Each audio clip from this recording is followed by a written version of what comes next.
Good afternoon, everybody. It is the world's biggest sports radio station. It's talkSPORT. The WhatsApp group calls it Woke Wednesdays. Max Rushden, Charlie Baker, with you until 4. Everyone is welcome. We love you all. Let's get the sports headlines with Ben Fletcher. talkSPORT Sports Update, powered by the Nissan Van Range. Supporting van owners to get the job done. Search Nissan Vans or head to your local Nissan Van Centre.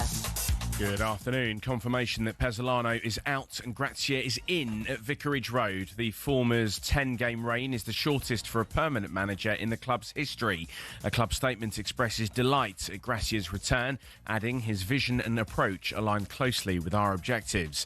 Rio Ferdinand's told talkSPORT we can expect Steven Gerrard to return to football management very soon. I have to say, when I interviewed him, he left me in no uncertain terms that he wants to be a manager, and he's got full confidence in doing that. And he's itching to get back in now. Gerrard's widely regarded to be the favourite to take the reins at Ibrox. It's a question of whether he wants to go back. Meanwhile, after Gerrard called England's so-called golden generation disconnected and egotistical losers, Ali McCoy's told talkSPORT you wouldn't find those problems in the Scotland camps he was involved in. There was never, ever a split. Our boys always got on well, always sat at the dinner table together. England camp then, where Harry Kane has emerged as a doubt for tomorrow's friendly against Wales. The captain is training indoors because of an ankle injury, with Jarell Quansah also following his own programme away from the 22-man group. talkSPORT bring you live commentary from Wembley tomorrow. Elsewhere today, Scotland have called up Derby defender Max Johnston for their World Cup qualifiers against Greece and Belarus. James Tarkowski has signed a new 2-year deal at Everton. And are we about to have another Glenn McGrath 2005 moment ahead of the Ashes? There are suggestions from Down Under that Aussie captain Pat Cummins is set to miss the first test and potentially the whole series. The scans revealed Cummins' back problem has improved but not yet healed. There's loads more Ashes build up on the talkSPORT Cricket YouTube channel. talkSPORT News. Conservatives say they'd abolish stamp duty if they're returned to power, and Madeleine McCann's mum, Kate, is giving evidence in a stalking trial.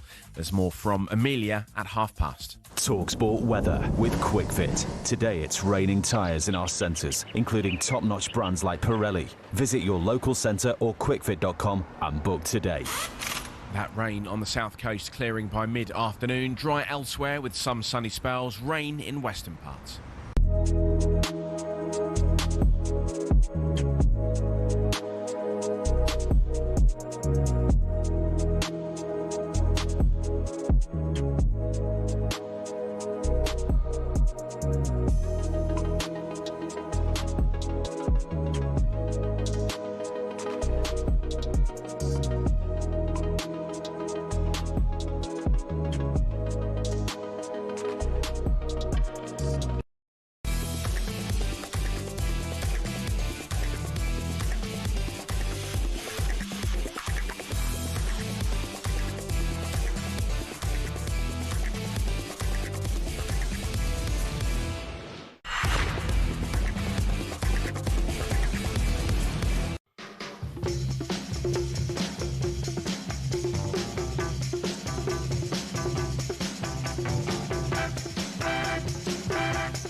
You're listening to Hawksby and Jacobs on talkSPORT. Max Rushden in the Paul Hawksby hard chair. Charlie Baker just poodling around Andy Jacobs style with you until from now until 4. What's coming up, Charlie? Hey, Max, big fan.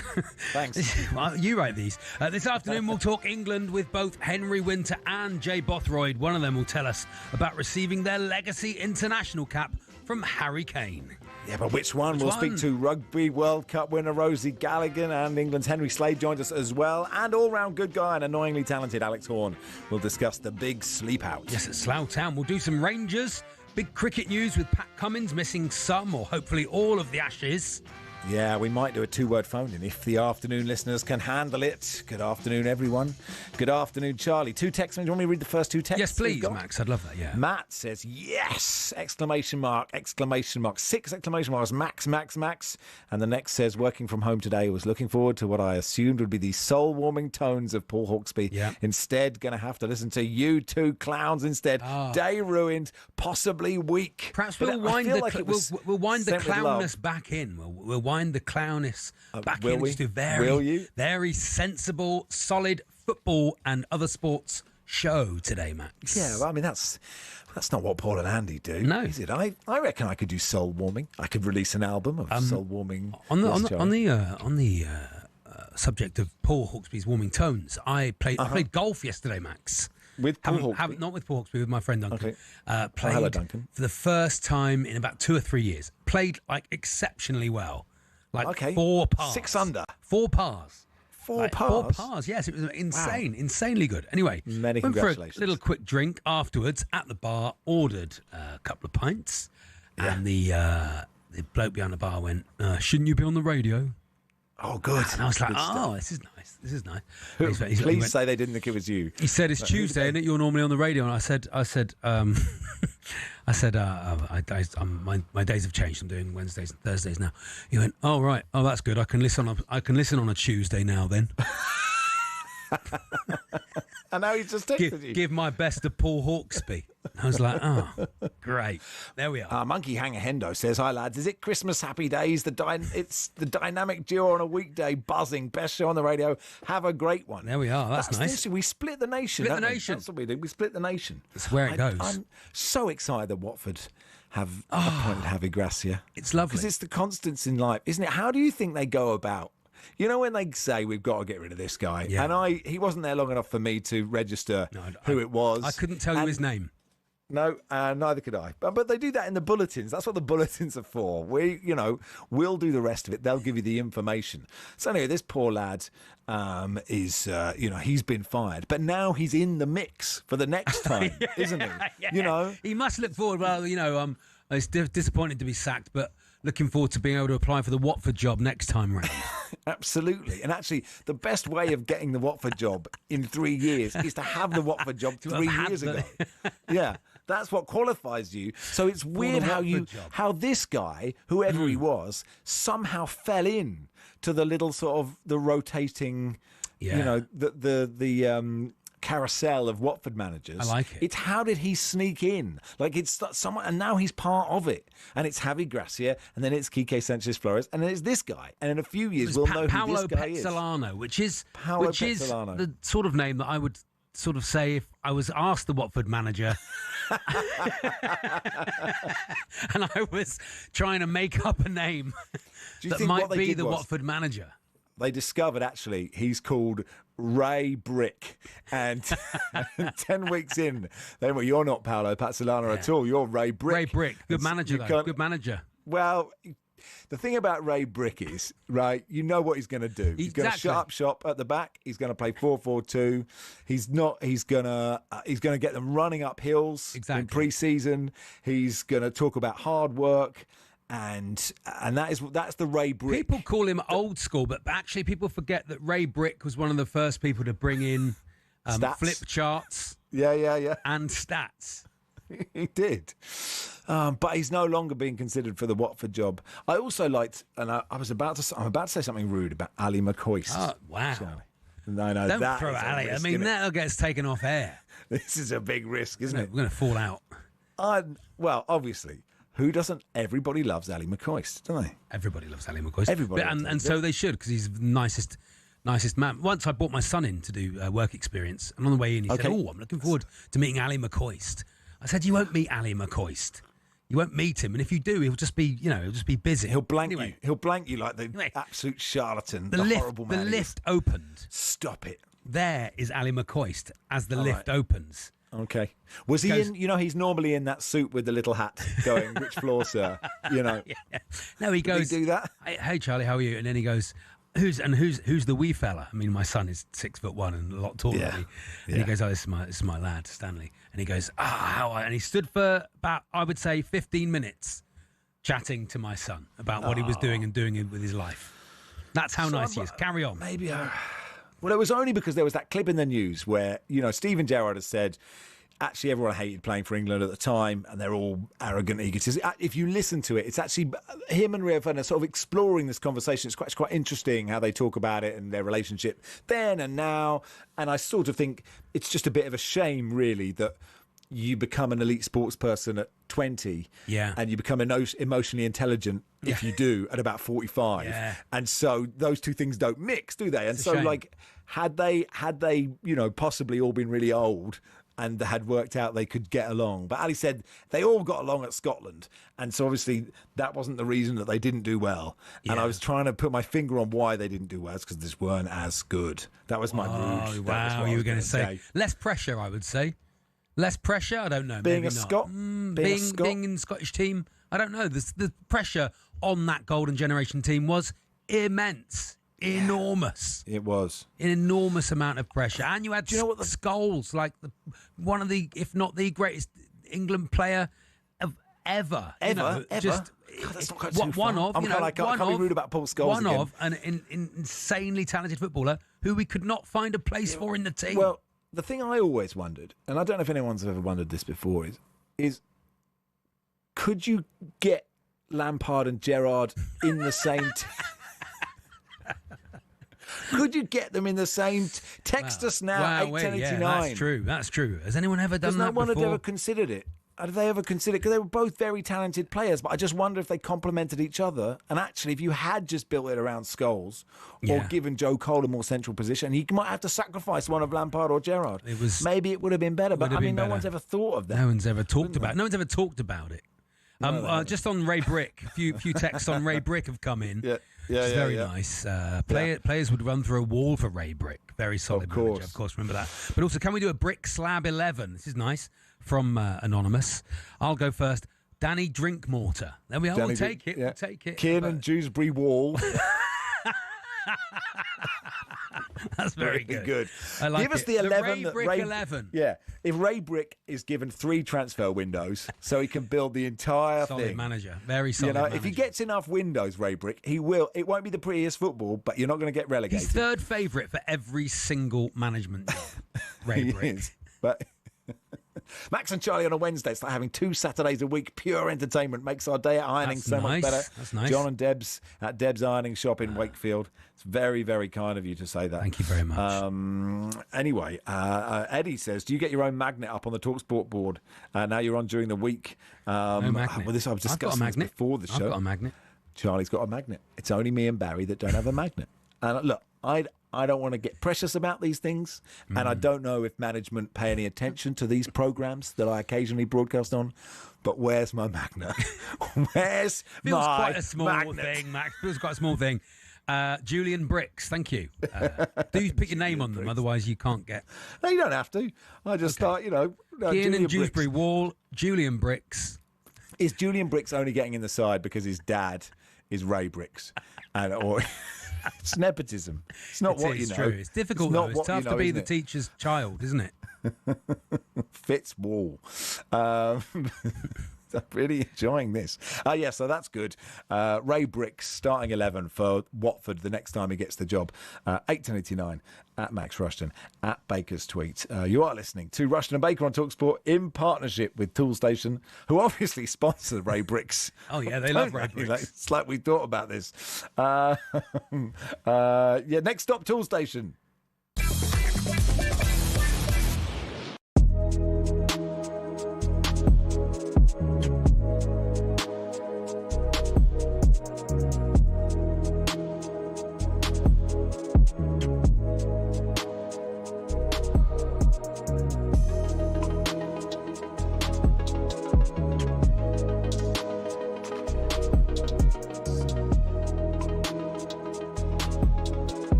This is more about last camp and what we started to build. Lovely delivery. Moore nods it down and gets it in at the second attempt. Keeper Moore fires it home. There's a different intensity with these type of teams. That's why it's top level. Whatever England do is monitored so closely. Against intensity, England will certainly offer that. It allows us to keep improving. Head to the tee, plays it square. Wilson!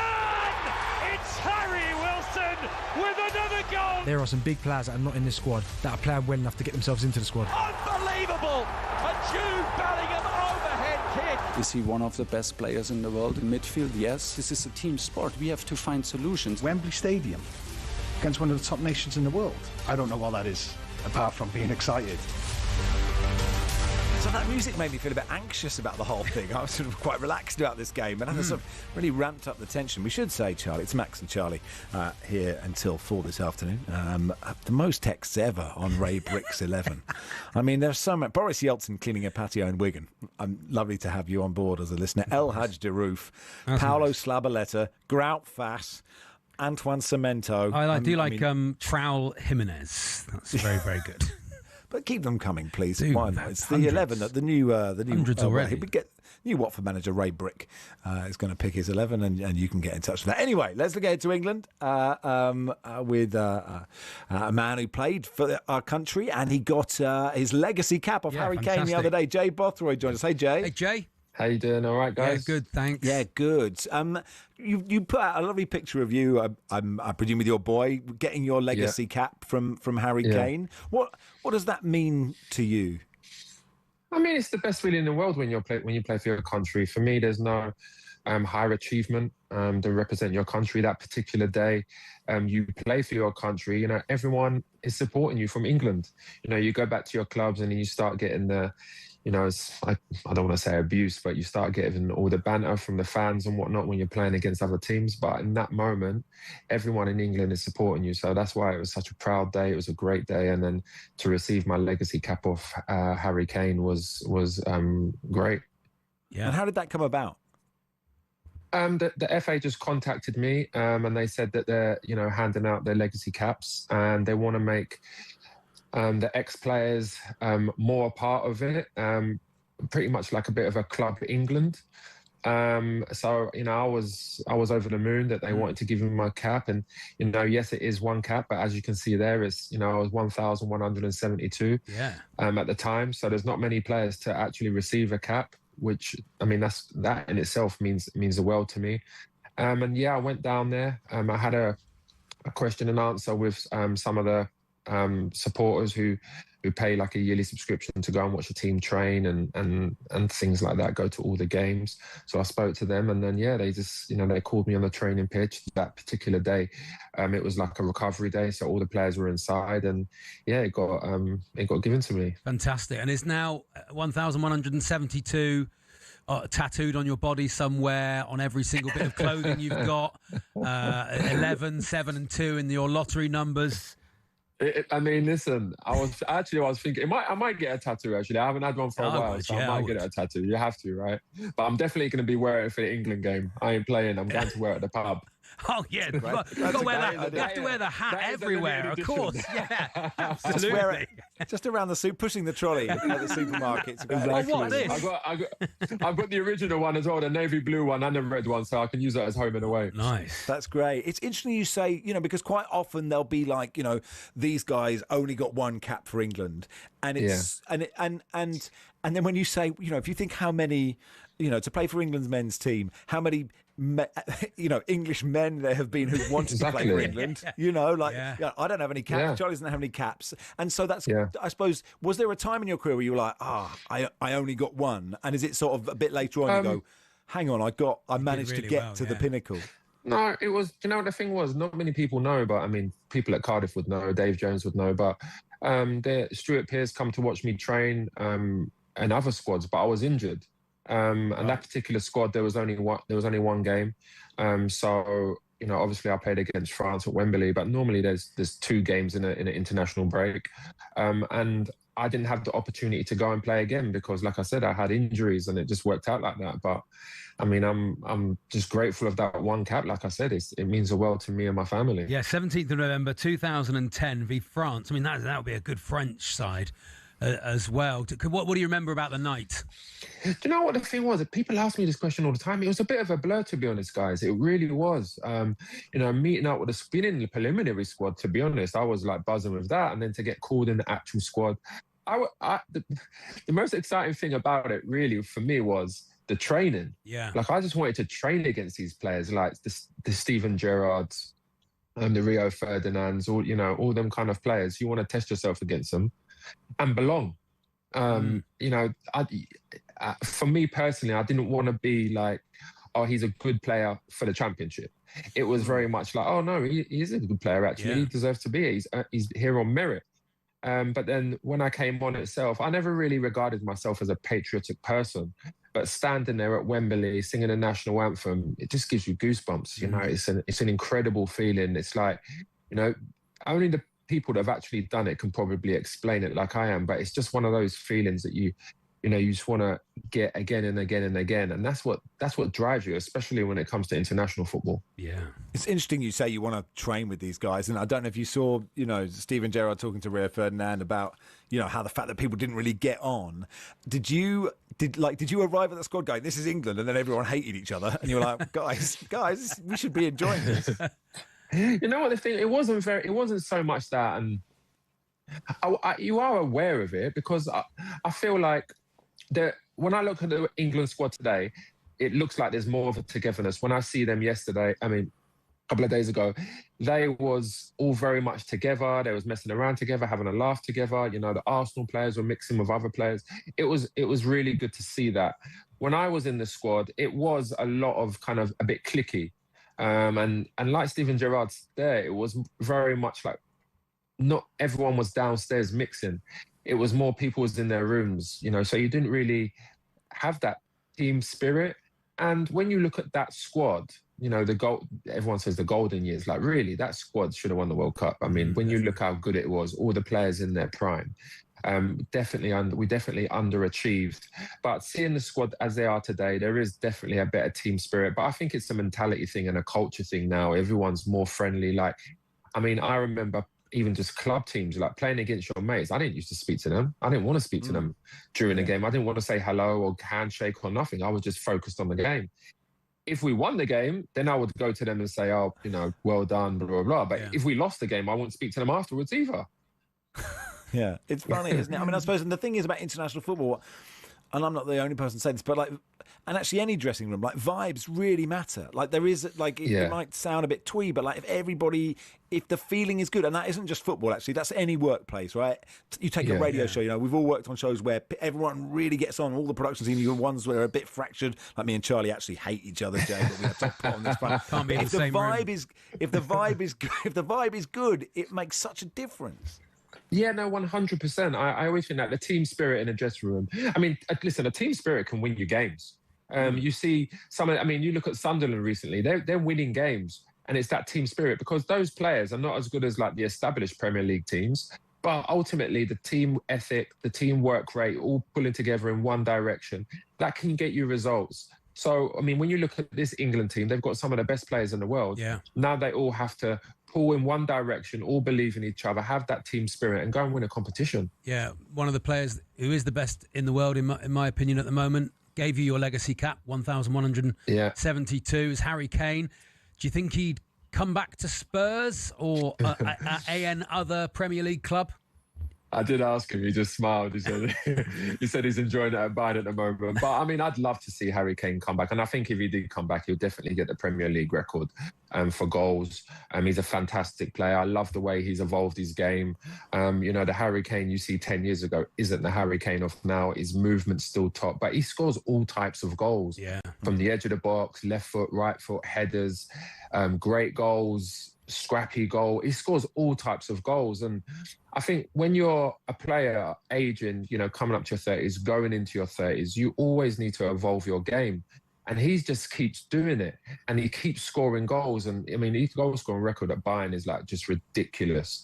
And I think he would come back and do that in the Premier League as well. People are going to say, oh, he's 32, 33 whenever he comes back. But ultimately, he's technically supreme. And when you're technically great at that age, you'll still be able to score goals. When you look at Ronaldo's, the Messi's, these kind of players, the Ibrahimoviches that are playing in their mid-30s, late 30s, they score goals purely because of their technique and their movement.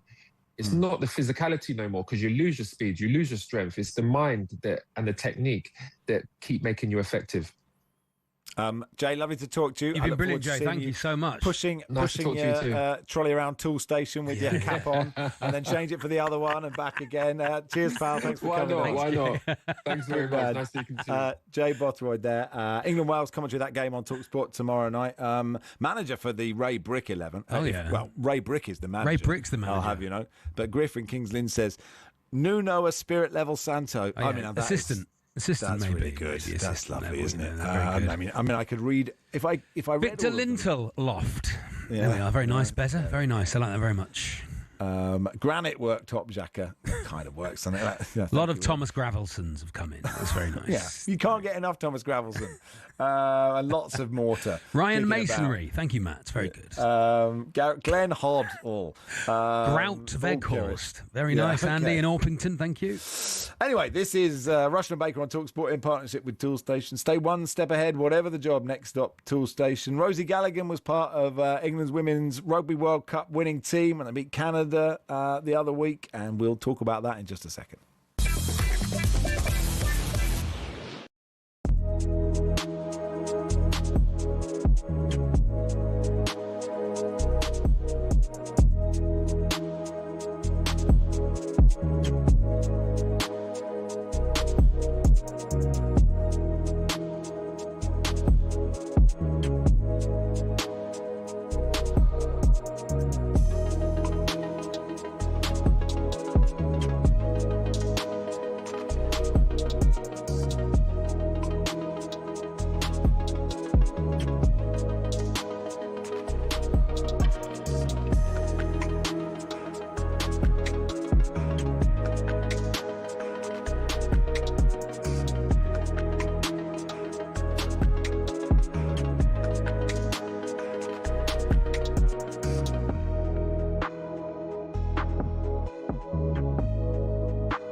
Watford have confirmed Javi Gracia as their new manager. We understand it's a 2-year deal. It's Gracia's second stint at the club following the sacking of Paolo Pezzolano, who we're told has fallen out with nearly every Watford player.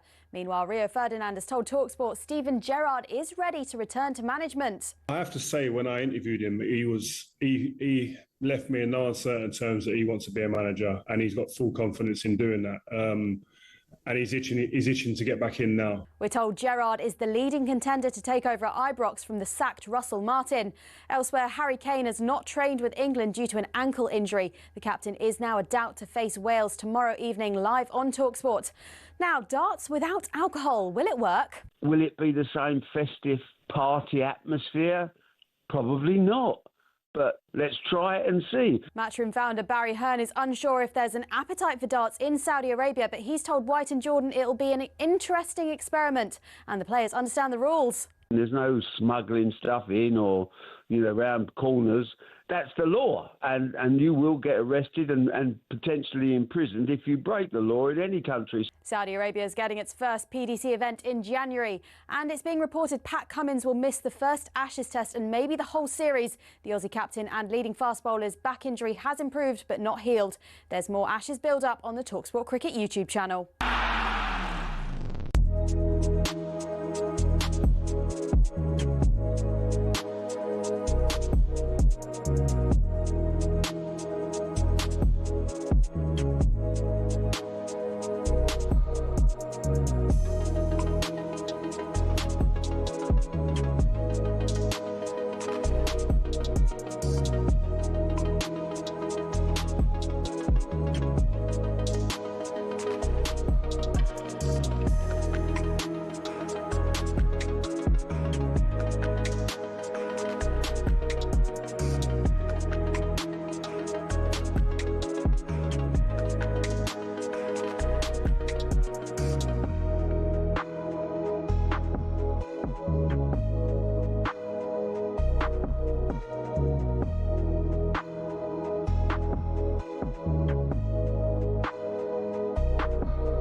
Full-time whistle has just gone and it is tears of joy for the Red Roses. It's finished Canada 13, England 33.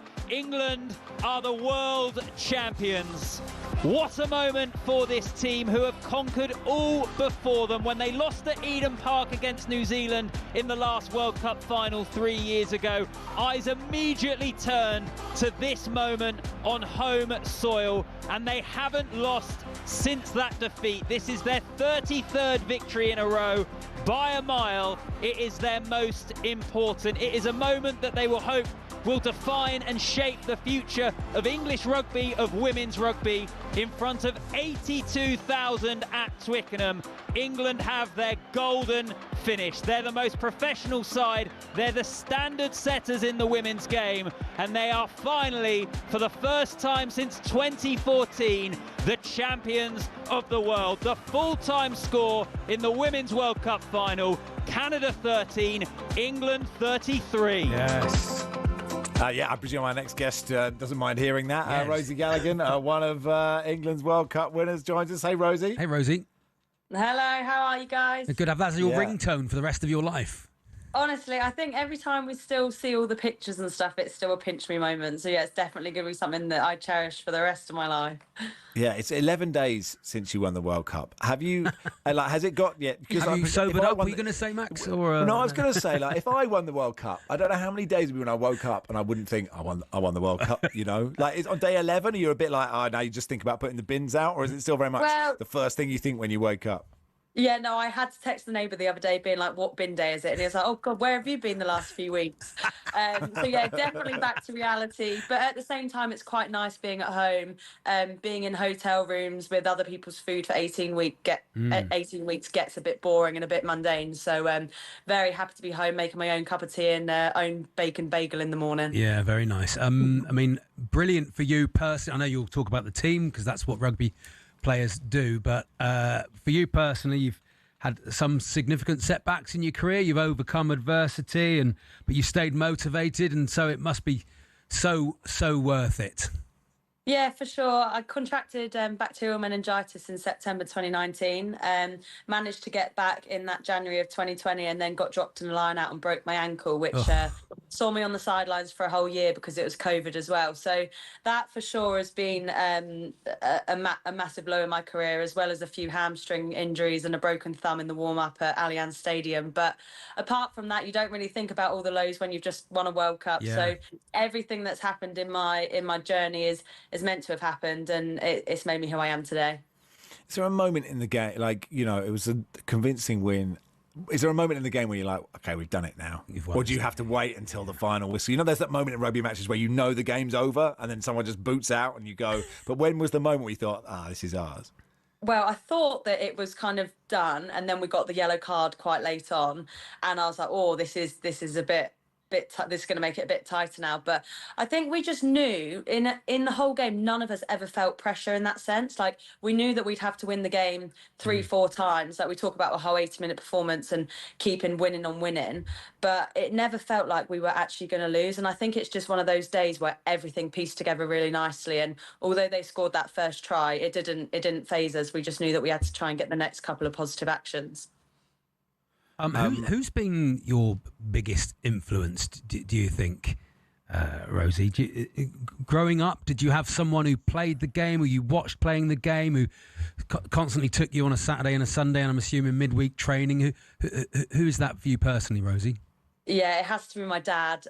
Massive rugby guy. I pretty much get texts before every game, making sure that he tells me all the tactics and what to tell my coach and how to play the game. And I'm like, Dad, I'm pretty sure they've done their analysis the week before as well, like you have. They haven't consulted him though, Rosie. Rosie, they haven't consulted him. So, I think maybe they should give him a shout. Well, you know what? He'd absolutely love that. I'm sure it'd get him out the office, that's for sure.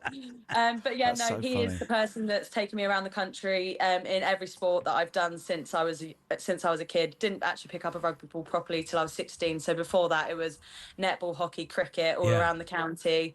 But yeah, without him, I definitely wouldn't have had the opportunities to get involved and be as competitive and talented in sport as probably what he's helped me to be.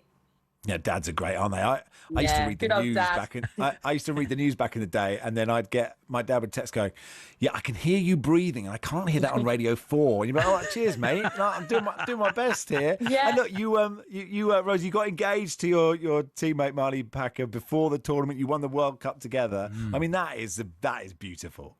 Yeah, it was pretty special, to be fair. I think she obviously asked my dad, and he said, "Oh, are you sure before the World Cup?" And she was like, "Well, I just think the time's right, Tim."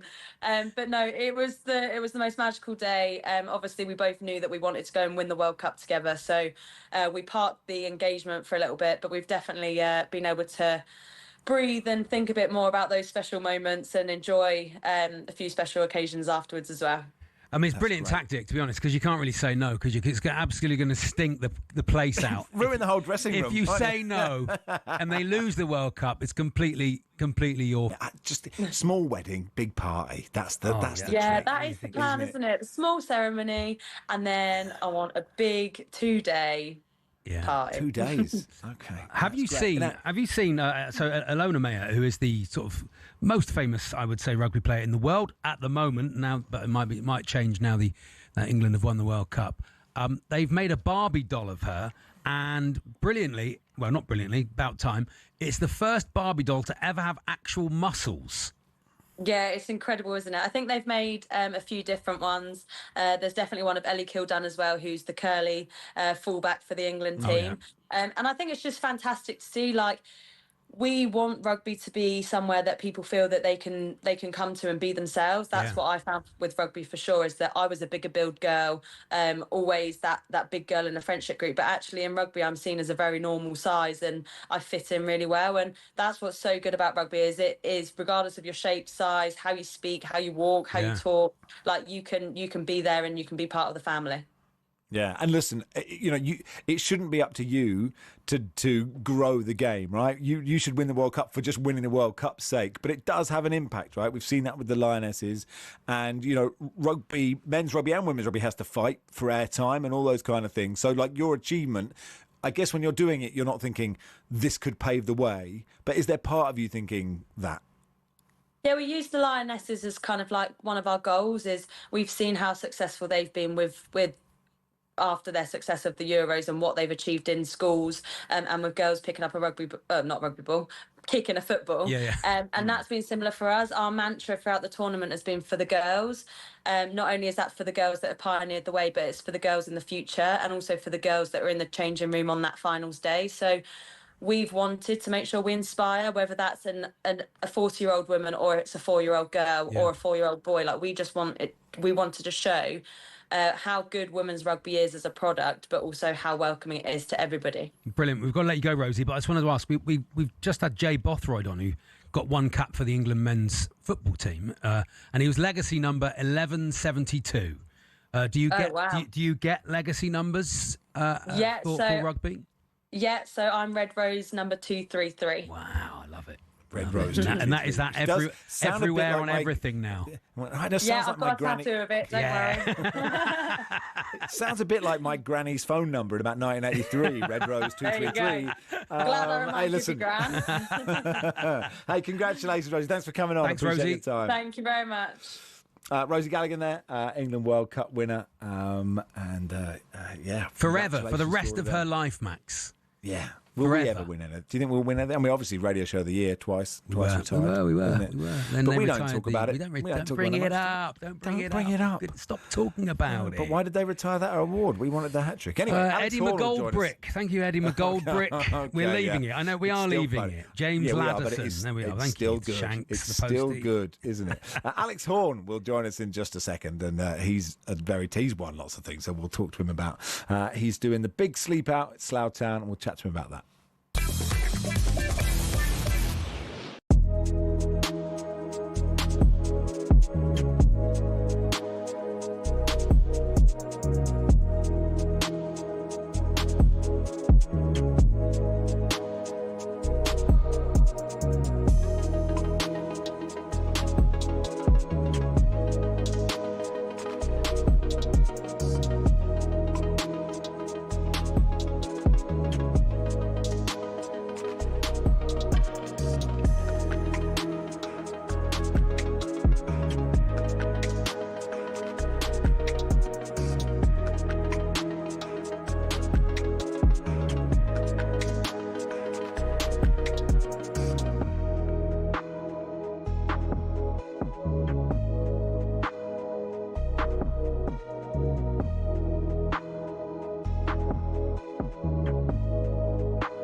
Good afternoon. You're listening to Rushden Baker on talkSPORT until 4 o'clock. Let's talk about homelessness, and Slough Town Football Club doing something good to help the homeless on Friday night. Just some statistics that I was looking up just now. 2024 Shelter said 354,000 people in the UK were either entirely homeless or in temporary accommodation. Same year, 2024, 1,611 homeless people died. It was a record high. Of course, winter is drawing in. It's harder to be homeless when it is cold. But Alex Horne, comedian, star of Taskmaster, all-round good egg, is doing something to help, and he joins us now. Hey, Alex. Hello, Alex. Hello, Max. Hello, Charlie. I didn't expect to see you today, Max. It's very nice. It's nice, isn't it? Oh, that's very kind. Not all the texts say that, but I appreciate it. I appreciate it from you, Alex. Also, hello, Charlie. Hello. Tell us about this. What are you doing, Alex? Well, it's something called the Big Sleep Out, which they've done for several years, and I was at last year. And the idea is to raise awareness and funds to combat homelessness, particularly in the Slough area, but this happens across the country. But the one I'm at is at Slough Football Club, which I go to with trepidation because they're one of Cheshire United's great rivals. But it's a lovely event. There's entertainment, apparently, from me. We do some tasks. You can win prizes from the show, and there's bands, there's local bands, there's speeches by people who were homeless and have been helped by the charity. And yeah, I went along last year and was kind of ashamed by how little I knew about it. I only stayed till midnight last year, but tonight I'm there. On Friday I'm there all night. So the idea is you stay up, you try to get some sleep with a sleeping bag, but that's it. No tents or anything.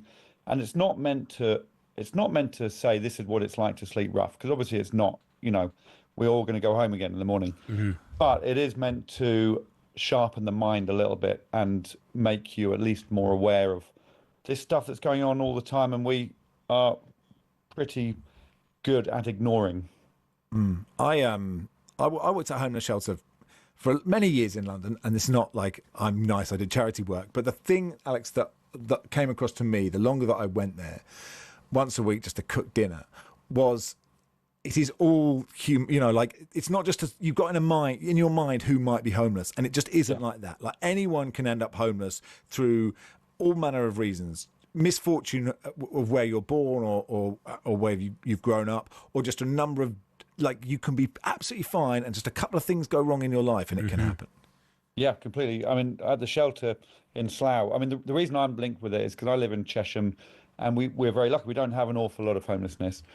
I literally, we know there's 2 people, and we know them. In Slough there's 1,000, and as you say, they're from all over the place. Many from here, many from over different places. Men, women, old, young, and some have problems with drugs, many don't, and just the toss of a coin sometimes. So, and yeah, it's a good way of putting it in people's minds, I suppose. It's good to have something official as well to sort of support them back, because it's often a difficult question. In myself is when I pass someone and they ask for change, or if I've got change, or if I've got a spare few quid, do I give this person some money? Do I not? What's going to, you question those things all the time. So to have something that you can sponsor sort of above the line, I suppose, is helpful, Alex. Yeah, I mean, I've worked with Shock for a while. This Slough homeless are concerned, but I still am not the right person to ask both about what individuals should do in terms of giving money or not. I think do if you can, if you want to, and also about government policy. I am not the person to ask, but the aim of this charity is to stop homelessness in the area. They do think it's possible to stop it if we do the right things. I don't know what those things are. Camping on the pitch as well, Alex. I mean, I'm pleased it's no tents and things, because it's a plastic pitch. You don't want Chesham to be there away in a few weeks' time and someone get a tent peg in their leg or something like that, You're quite right, Charlie, and that is maybe the biggest issue that we need to consider. That's what I think you're highlighting in many ways. Yeah, we're actually on the side of the pitch. Okay. And it's a lovely stadium, the Slough Stadium. I'm quite jealous of it. And last year there was a youth game going on, so that's all happening at the same time. It's a very good community club, Slough. Lost to you guys a couple of weeks ago, 4-2. Yeah, but last season, I went there away last season, and we were 2-1 up with 1 minute to play, and then they drew level 2-2, and so had one of the worst nights of my year last year there, actually. I was going to say. Oh, sorry. I was just going to say something useful. Is that what please do. Homelessness charities do need is stuff, sleeping bags, clothes, food. Okay. You definitely can't go wrong by giving somebody a sandwich or a warm pair of socks. If people do wonder what they can do to help. That's good. But back to the rivalry between the clubs. Yes, I was about to say, just in that moment, you became a government minister, which was very fortunate, the timing there, Alex. So, yes, tell us about Slough and Chesham. The Generals. And because obviously we cover it a lot, but there are some listeners who aren't quite across how big this rivalry is. It's not that big. They're not even our closest club, but it's a friendly rivalry. Everything in Tier 6 is a friendly rivalry, I think.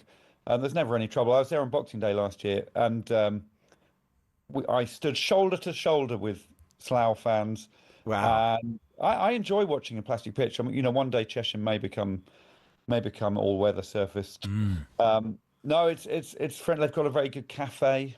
That's what I'm into, really. Yeah. Not as good as Chesham's though. Chesham's cakes, Chesham's cafe is absolutely legendary, Alex. Yeah, Bill's Diner. We've got Bill's Diner. We've got the Tea Bar. And we won our last game, which was we are above Slough.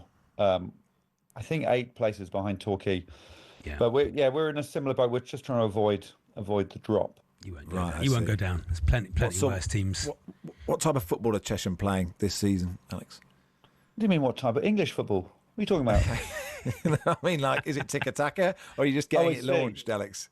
No, we're keeping the ball on the ground. It's very windy on Saturday, and we thought this would be to our advantage because we play on the ground, and it proved. We won 4-1. Yeah. So yeah, we sort of take too long to put the ball in the net. There's a bit of nuance in the stands that long ball might be the way forward. Yeah. Get it launched. Get it launched. It's always the way forward. Alex, do you want to plug anything? You're probably doing all sorts of things, aren't you? Horn section. Well, I should just plug this slightly more, just to say it's on Friday the 10th of October. If you want to turn up, you don't need to buy tickets. You can buy tickets on the door. But the www.thebigsleepout.org.uk is the place. And there's fun GoFundMe and all that. I've got a page. And there's a big raffle. You can buy tickets to watch Taskmaster you can win tickets to watch Taskmaster being filmed. So I think I'll just plug that, really. Yeah. Okay. Lovely. That's fine. We'll do that. thebigsleepout.org.uk. Thank you, Alex. Thanks for coming on. Thanks, Alex. Thank you, guys. Hopefully see you soon. Yeah, Alex Horne will be down there in Slough. If you're in or around that area, go along. Or if you want to help out in any way you can, thebigsleepout.org.uk. And it's a very good question you ask, Charlie, about what you should do. And I suppose you have to just do what's in your mind at that time and what you feel is correct. Sure. And sometimes, and it is always trying to take a beat, isn't it? And give, when you talk about it, just have a bit of perspective, because sometimes you're in a rush and you just think, I can't do this now, or I can't be bothered with this now. But actually, if you take a step back and, quite a lot of the time, quite a lot of us forget, and I can't speak for everyone, but, you are probably in a better position than a lot of other people. And if you can help in any way, and a bit of compassion, on all subjects, Charlie, costs absolutely nothing, I would say. It is Max and Charlie here until 4. We're going to do a two-word phone-in, Two-word phone-in, Max. Two-word phone-in. I mean, I feel like the Watford. I feel like we've done the Watford now with Ray Brick. No, it's good. No, okay, we're going to do it. Okay. Oh, do you think so? No, it's fine. Do we ruin that one? Because that was the two-word phone-in. I don't know. Let's try it, right? Let's try it, because these aren't our listeners. We know the Saturday crowd are good at this, but maybe the afternoon crowd are like, what is it? A two-word phone-in. The phone number is the same, 03717 223344. But 2 words, any more, never call again. Never call again. The question for the two-word phone-in is, who do you think is the Watford manager? We know Javi Gracia's got the job, but who in your mind, who in your heart do you think is the Watford manager? 03717 223344.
manager, we might accept it. But 03717 223344.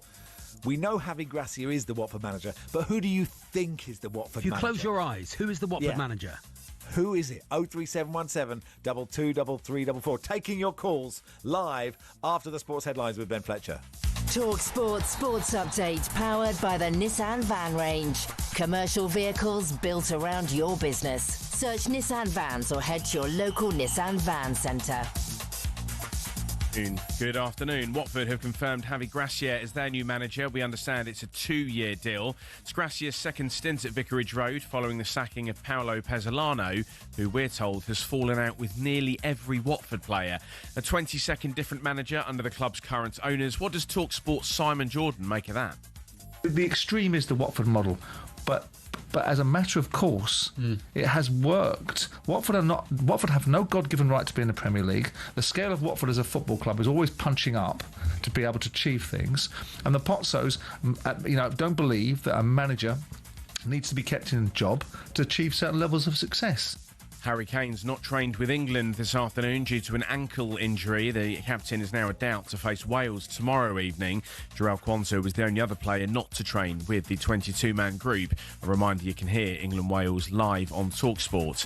Next, darts without alcohol. Could they? Could they really? Will it be the same festive party atmosphere? Probably not. But let's try it and see. Matchroom founder Barry Hearn is unsure if there's an appetite for darts in Saudi Arabia, but he's told us it'll be an interesting experiment, and the players are all too aware of the rules. And there's no smuggling stuff in or, around corners. That's the law, and you will get arrested and potentially imprisoned if you break the law in any country. Saudi Arabia is getting its first PDC event in January, and it's reported Pat Cummins will miss the first Ashes test, maybe the whole series. The Aussie captain and leading fast bowler's back injury has improved but not healed. There's more Ashes build-up on the talkSPORT Cricket YouTube channel. talkSPORT News. Kemi Badenoch vows to abolish stamp duty as she closes Conservative Party conference, and the mum of Madeleine McCann has told a court she felt distressed when 2 alleged stalkers approached her on her driveway. There's more from the news team at past. talkSPORT weather with QuickFit. With a huge range of premium brands available, we've got what you need to drive away happy every time. Visit your local centre or quickfit.com and book today. Mostly dry with some sunny spells. That rain on the south coast clearing by mid-afternoon. Rain, though, in western parts.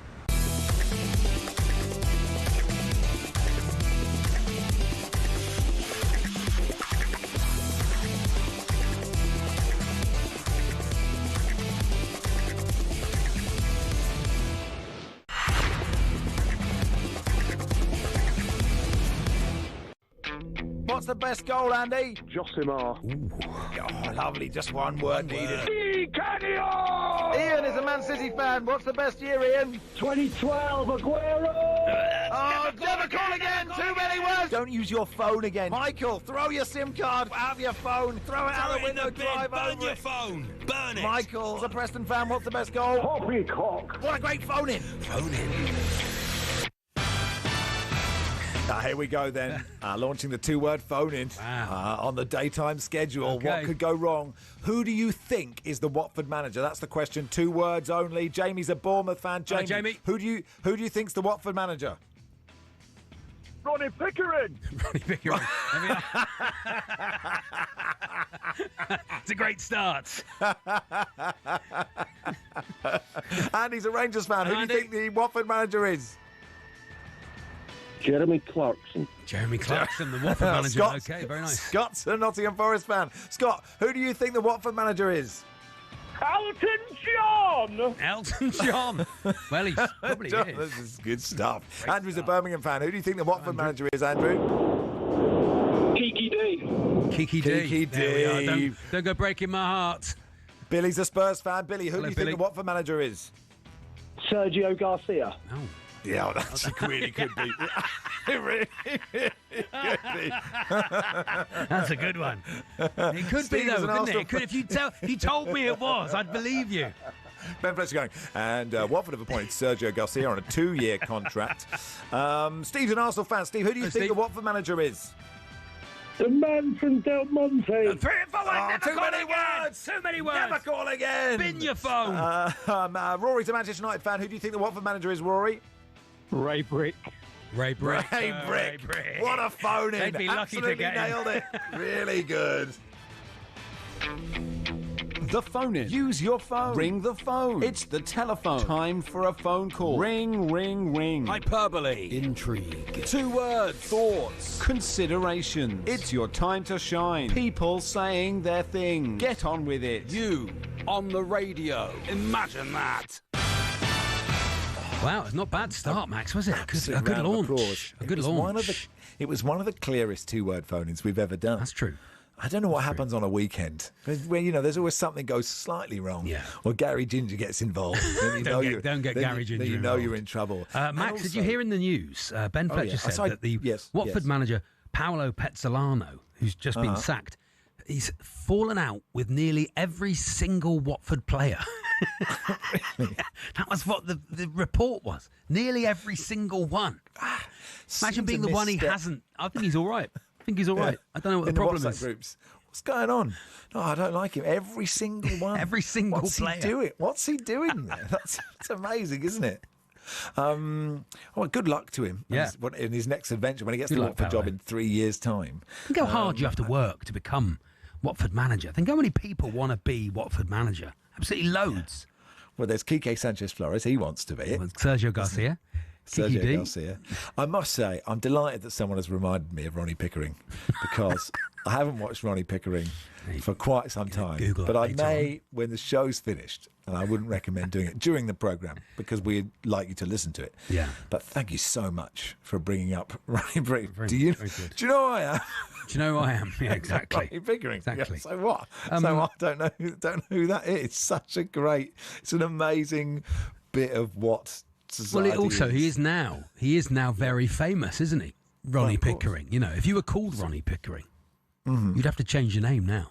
Would you? Unless you were the Ronnie. What? Not that one. Imagine him, Ronnie Pickering. Not that one. Oh, you would be annoyed, wouldn't you? Because you'd spent so much time and it'd been totally fine being Ronnie Pickering. Now you can't be Ronnie Pickering. I'm slightly surprised he hasn't turned up in, Celebrity Big Brother or what's the Joel Dommett vehicle? What's that one called? A number of things. The Masked Singer. Who's that? It's like, just imagine that. That'd be really good, wouldn't it? You've got Mel B, Jonathan Ross, and I don't know who else is a judge on that, and they're all going, who's the giant kumquat? And they're like, who is the kumquat? It reminds me of. Is it? And then Mel B says, is it Ronnie Pickering? And they go, take it off. Take off the kumquat hat. Take off the kumquat hat. Good idea. And it's Ronnie Pickering, and they all. He takes off the kumquat hat, and he's got in front of. They bring him in like a car door. Yeah. Like a car, so he can lean through the window.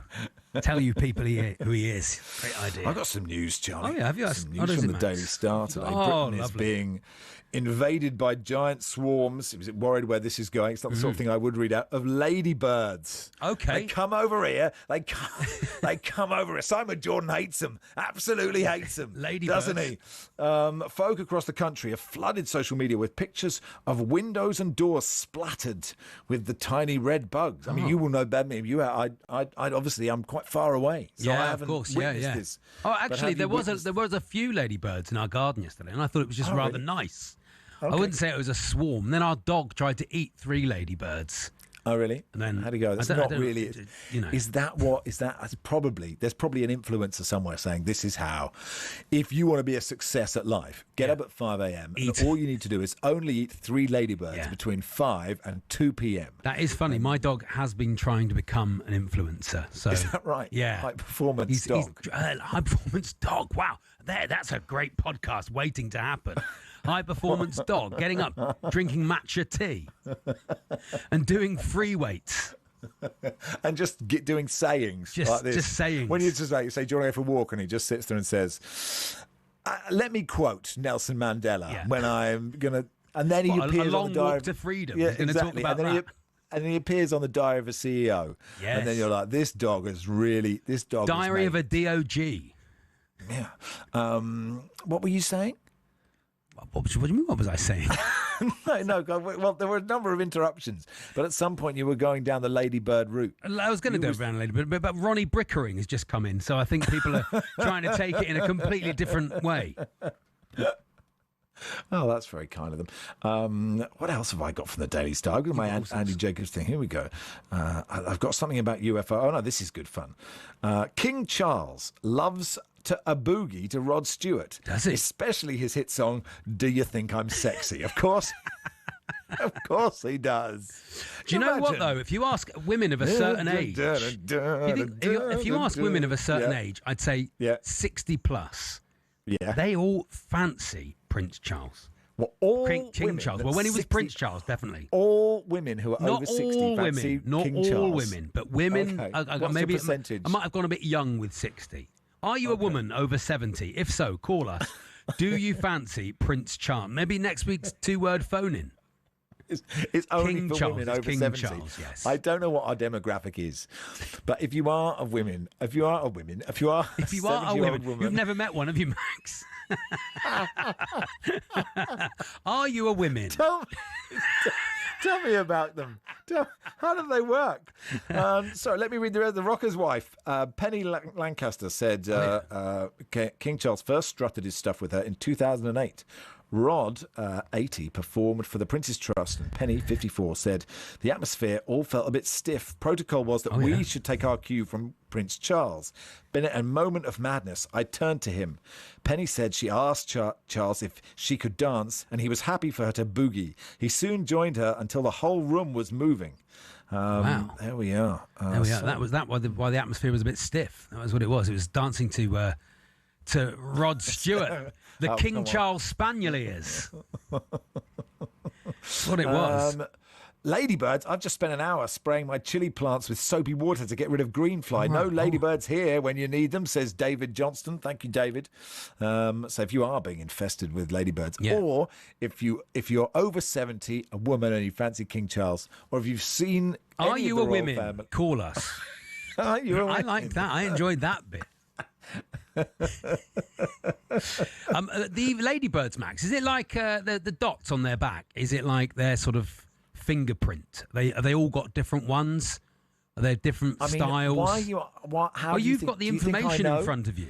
I don't have any more information than that. The only thing I do know is if a ladybird lands on you, maybe everyone knows this, but if you make a point with your finger, you point to the sky, the ladybird will climb up your fingers, get right to the top, and then fly away.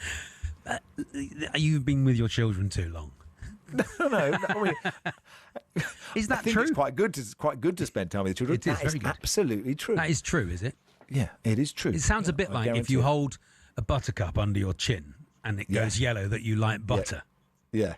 But that is also true. But that's because everyone likes butter. Yeah, Sometimes it's like a sort of this is true.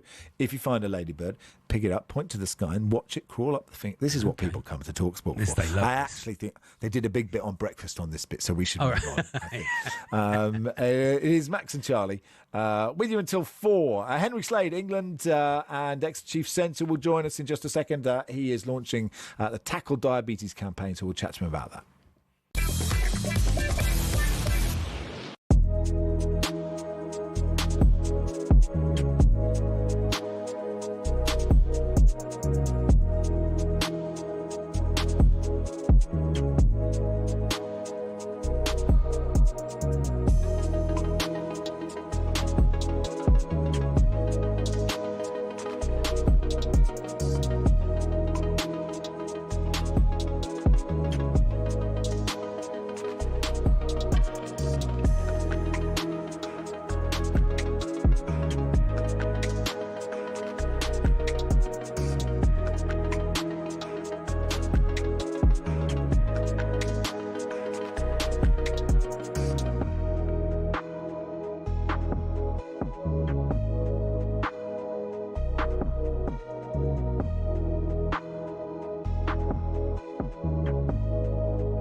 Afternoon all, Max Rushden and Charlie Baker with you until 4 on talkSPORT. I thought I was listening to Rushden and Baker, but popped out the van and came back, and David Bellamy was on talking about ladybirds, says Barry. Yeah. I'm a 70-year-old ladybird. Did you ever do a David Bellamy impression as a child, Max? I mean, I haven't for a while.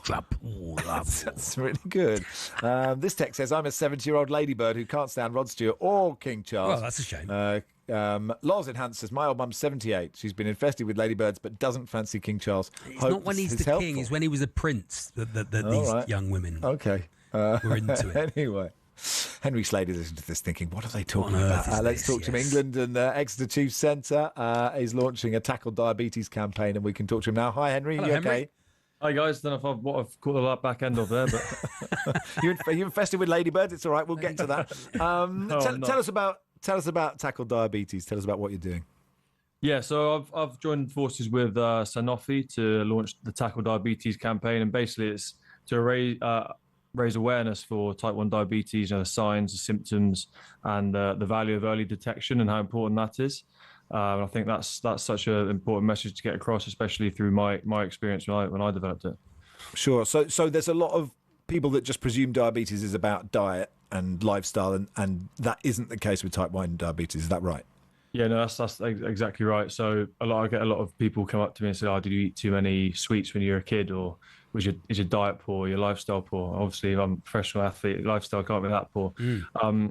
But it's an autoimmune condition, and anyone can get it at any age from a varying number of things, which is why, like I say, the importance of the message to be spread about that is big. The other main part of the campaign is to make sure that people are aware that there's now a couple of research studies offering free testing to sort of get early detection. So they have a test for kids, which is called ELSA, and TIDRA for adults, where you can get a blood testing kit sent to your house, easy blood test, send it off, and it will tell you if you're likely to develop diabetes soon, which I think is key in terms of preparing you for what's coming. Because if you don't know you're going to be diabetic, all of a sudden you've got all the symptoms like that and you're diabetic, and they're pretty nasty symptoms. They can be from urinating a lot, being really thirsty, incredibly tired, losing a lot of weight, being hospitalised really, and it's a very dangerous situation to be in. You're not the first West Country sports star, Henry, that I'm aware of with type 1 diabetes. Growing up, Torquay United, my team had a player called Mark Lorem, who was our best player for a long, long time. And him and Gary Mabbott were the only two in the league who were type 1 diabetic. So it doesn't hold you back in any way, does it, Henry, if you can manage it properly?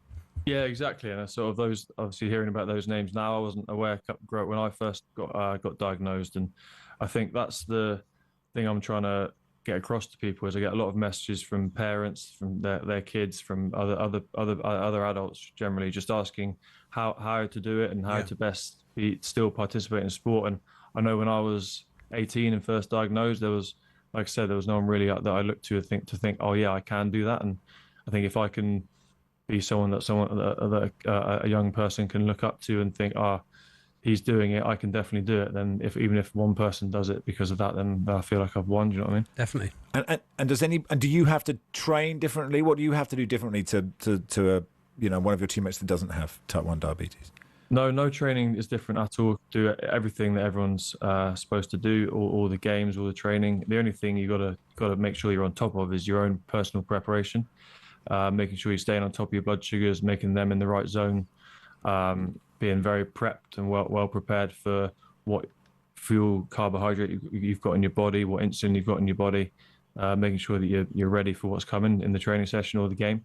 I think preparation is key. And making sure you're always on top of it, because the thing with diabetes is it's not just a part-time thing, it's a lifelong, every minute of every day thing, and that's where it's tricky.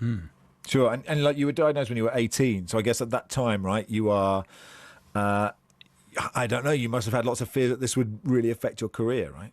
Yeah, definitely. Like I said, 18, I was just about to start my A-levels. I had that the following week.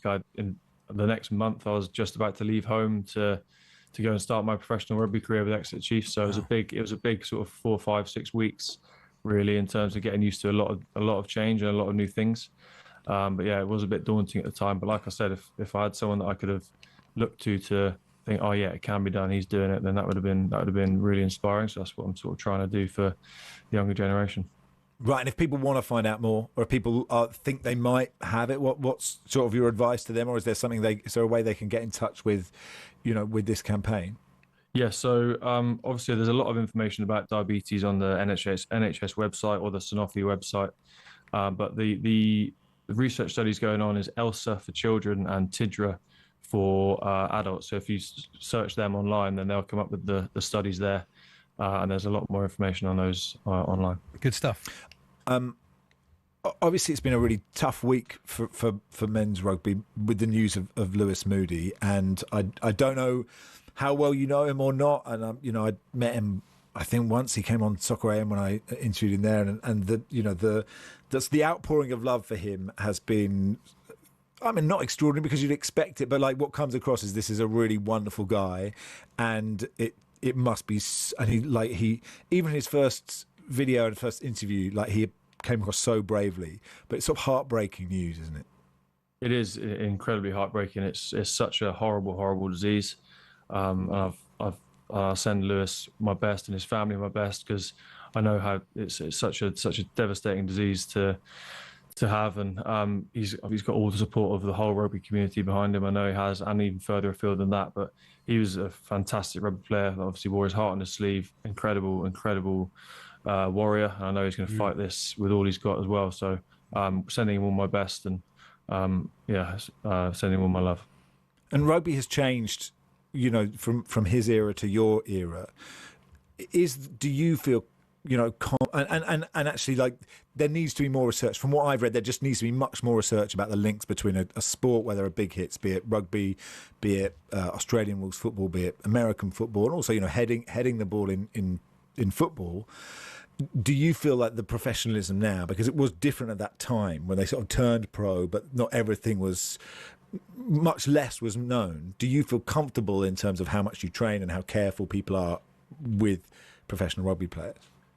I think, yeah, especially over the last few years, the science has really come into play, and there's been more regulations put on the amount of contact and training and all these things. And you see the instrumental mouth guards now in matches. And like you say, there was probably none of that back in the day. But yeah, it's always worrying and it's always concerning, especially when you've the last few years we've heard a few rugby players have developed it, and it's such, like I said, such a horrible disease, and obviously it's concerning for rugby players, but we're hoping there's no actual link to that. But yeah, I think the science and that is being used now to sort of help with head injuries is always improving, and the data is always being analysed and always thinking of ways to get better and better. So hopefully I can keep improving and keep getting better. Yeah, and echo exactly what you said about sending our love to Lewis Moody and his. Have you had any family. contact with R360 at all, Henry? Have you? This is the sort of breakout rugby union league that might be coming, but they have said if you do play in it, you can't play for England. But that's no different to going and playing in France or something, is it?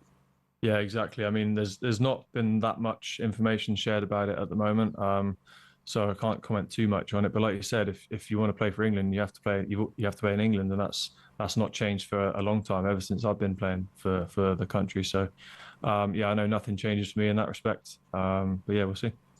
That's interesting, isn't it? The idea, you could see where rugby players would go, well, look, cricketers have franchises. Yeah.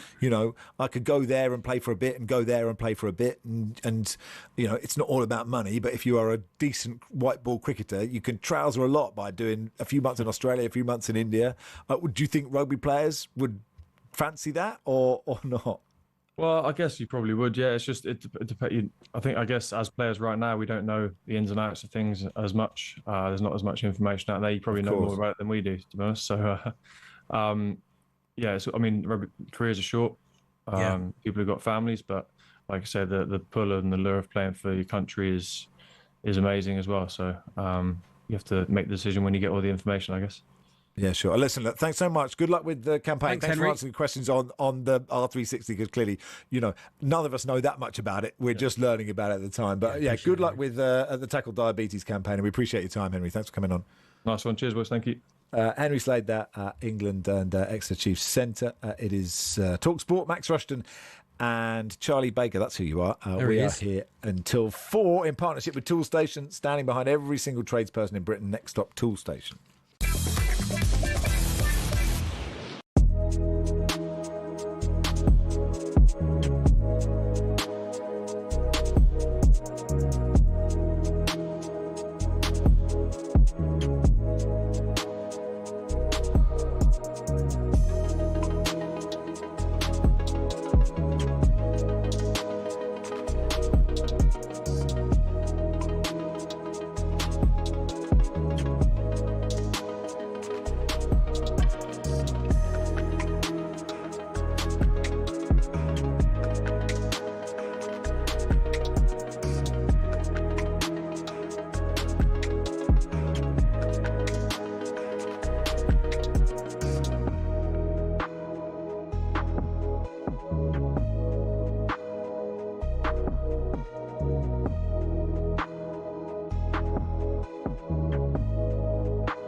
Meanwhile, Rio Ferdinand has told talkSPORT Steven Gerrard is ready to return to management. I have to say, when I interviewed him, he left me in no uncertain terms that he wants to be a manager, and he's got full confidence in doing that. And he's itching to get back in now. We're told Gerrard is the leading contender to take over at Ibrox from the sacked Russell Martin. Elsewhere, Harry Kane has not trained with England due to an ankle injury. The captain is now a doubt to face Wales tomorrow evening live on talkSPORT. Now, darts without alcohol, will it work? Will it be the same festive party atmosphere? Probably not. But let's try it and see. Matchroom founder Barry Hearn is unsure if there's an appetite for darts in Saudi Arabia, but he's told White and Jordan it'll be an interesting experiment and the players understand the rules. There's no smuggling stuff in or, round corners. That's the law, and you will get arrested and potentially imprisoned if you break the law in any country. Saudi Arabia is getting its first PDC event in January, and it's being reported Pat Cummins will miss the first Ashes test and maybe the whole series. The Aussie captain and leading fast bowler's back injury has improved but not healed. There's more Ashes build-up on the talkSPORT Cricket YouTube channel.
Good afternoon, Max Rush and Charlie Baker with you until 4 on talkSPORT.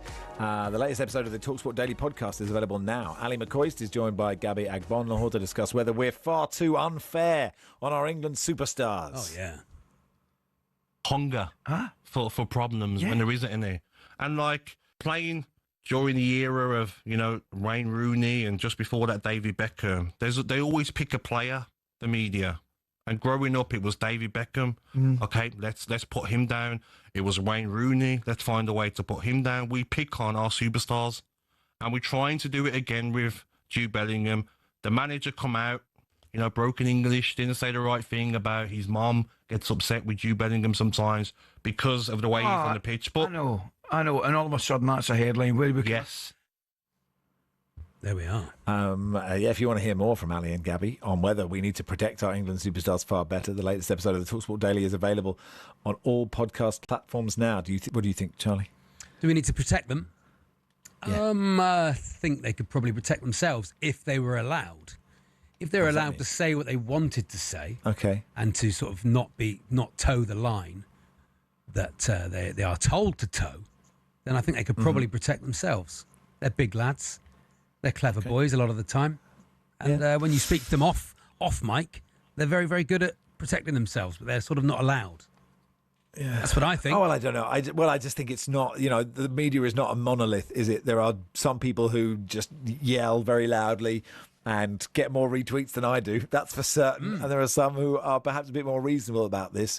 But also remember, you always forget they're humans, and no one needs. I think social media probably does not help if you were a young person who is on it because you would be on it because your mates are on it, and then you see the abuse that you get directly before the media even got involved. Anyway, that is wherever you get your podcasts. talkSPORT Daily. Let's do a bit of WSL. We can talk to the Everton winger. Katy Robinson joins us. Hey, Katy. Hello, Katy. Hi guys, you okay? Yeah, good. Yeah, good. Thank you. Thanks for coming on. How is stepping out at Goodison?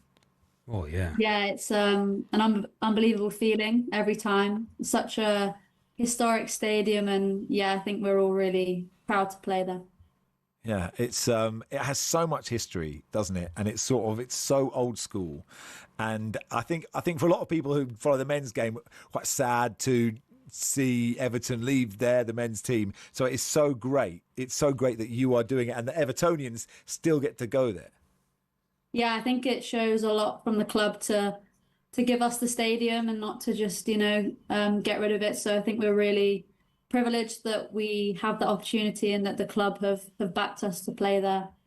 Yeah, huge success, obviously, for the Lionesses in the summer. You just missed out on the squad, hoping to battle your way back in, I'm assuming.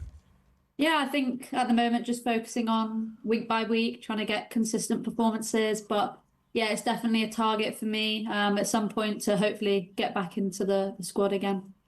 If you're on the fringes, are you, and be honest, are you just supporting them, going, this is great, or just hoping for a couple of calf strains to just that could help? Thinking, I don't want to develop the boots for women now, so we carry on with the injuries. Yeah, not a serious injury, just like a couple, just a little hamstring here and there.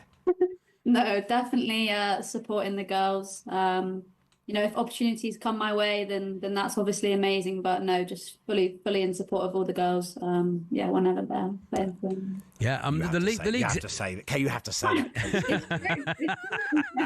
As I said, Max, if you were allowed to ask them and they were allowed to answer, you get different answers. The league's been interesting, I think, so far. The WSL, because everyone expected Arsenal to really challenge Chelsea. Chelsea are top, but Arsenal have been misfiring a bit, really, haven't they? But Man City, Spurs, Man United scoring goals. It's been good to have other teams involved, I think. Yeah, I think it just shows how competitive the league is, that more teams can compete with that so-called big top four. I think it just shows the way the women's game is evolving in England. And yeah, it's nice to see, as I said, more teams pushing that top four. Yeah, and for you, Katy, I mean, I'm assuming you've always been a professional footballer, you must be in teams with women who haven't always been professional footballers, that they've had to have two jobs, or does that make a difference? Do you see that difference? I think, maybe a couple of years ago when I was at Brighton, there was a few girls who definitely had experienced that before they became professional footballers. They had jobs and etc., and they were managing it very differently. So I think it just, from my perspective, makes me realise that we should be really grateful for the position that we're in. For me, I get to live out my dream every day, so I can't complain. Season kicked off pretty well for you, with a 4-1 win in the Merseyside derby. How was that? Yeah, it was an incredible occasion, playing at Anfield in front of a big crowd, and we were really happy to get the 3 points to start off the season in that game. When you go into a big stadium like that, I mean, I've played in a few in very minor celebrity games. Here we go. Here's Charlie's football career. Let's tell a footballer what it's like. What happens to me is my legs just go. I've played lots of football, but when I'm in a big stadium, for some reason, the pitch seems like 5 miles wide and long, and my legs go. I can't run properly. I mean, I'm also 4 stone overweight, Katy, so that doesn't help. But is there a difference for you playing in the smaller stadiums that you sometimes play in the WSL to when you make that step up into the Anfields or the Goodisons or the Emirates? It's funny you say that, actually. Sometimes before the game, when we're doing a pitch walk, you kind of look at the pitch as a team. You're like, oh, this is a big pitch today. But no, I think wherever we play, we know the focus and the job at hand. But yeah, I think when you do get to play at those bigger historic stadiums, it does bring an added excitement. God, so reassuring. Because if I turn up at a big pitch, I'm like, oh no, you've got to do us a lot of. I mean, and then you look at the opposition; they're all tall, and you're like, oh, they're all tall. You know, as if short people can't be good at football. Yeah. You're like, oh no, they're all tall. The pitch is massive. I want to go home. What's the ambition for Everton this season? Would you say, Katie?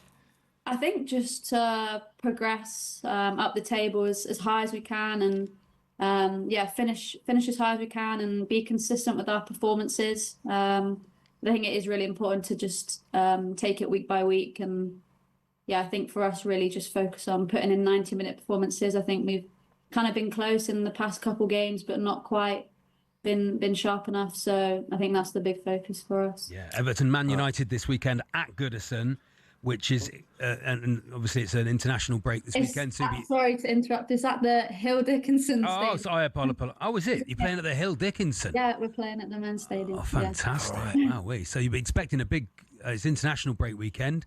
So no Everton men's team playing. So you'd be hoping. But Man United have got off to a good start. So it could be a tight game.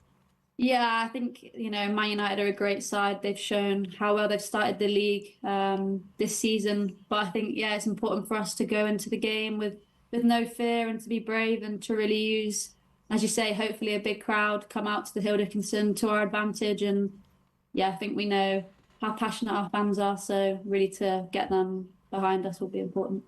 Well, hopefully the Man United players will turn up and go, God, this is a big old pitch. Can't possibly run on this one. My legs have gone. Hey, Katie, thanks so much for coming on, Katie. We appreciate your time. Thank you very much, guys. Katy Robinson there, Everton winger. Of course, we'll keep you across all the games in WSL this weekend on talkSPORT. Will Stevie G be going back to Rangers?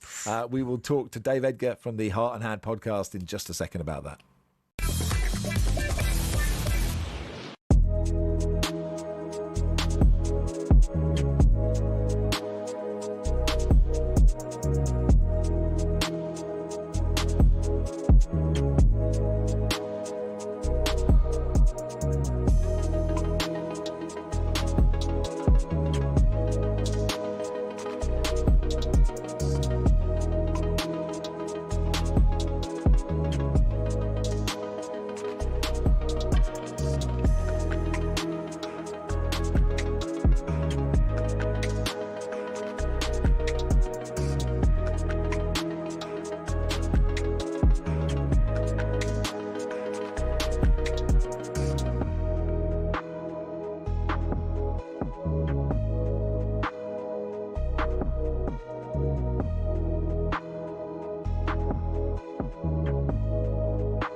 Good afternoon. It is the world's biggest sports radio station, talkSPORT. Rushden Baker with you until 4 in partnership with Toolstation, standing behind every single tradesperson of Britain. Next stop, Toolstation. Our former Rangers boss, Steven Gerrard, has been speaking exclusively to Rio Ferdinand's Rio Meets show. He spoke about a potential return to management.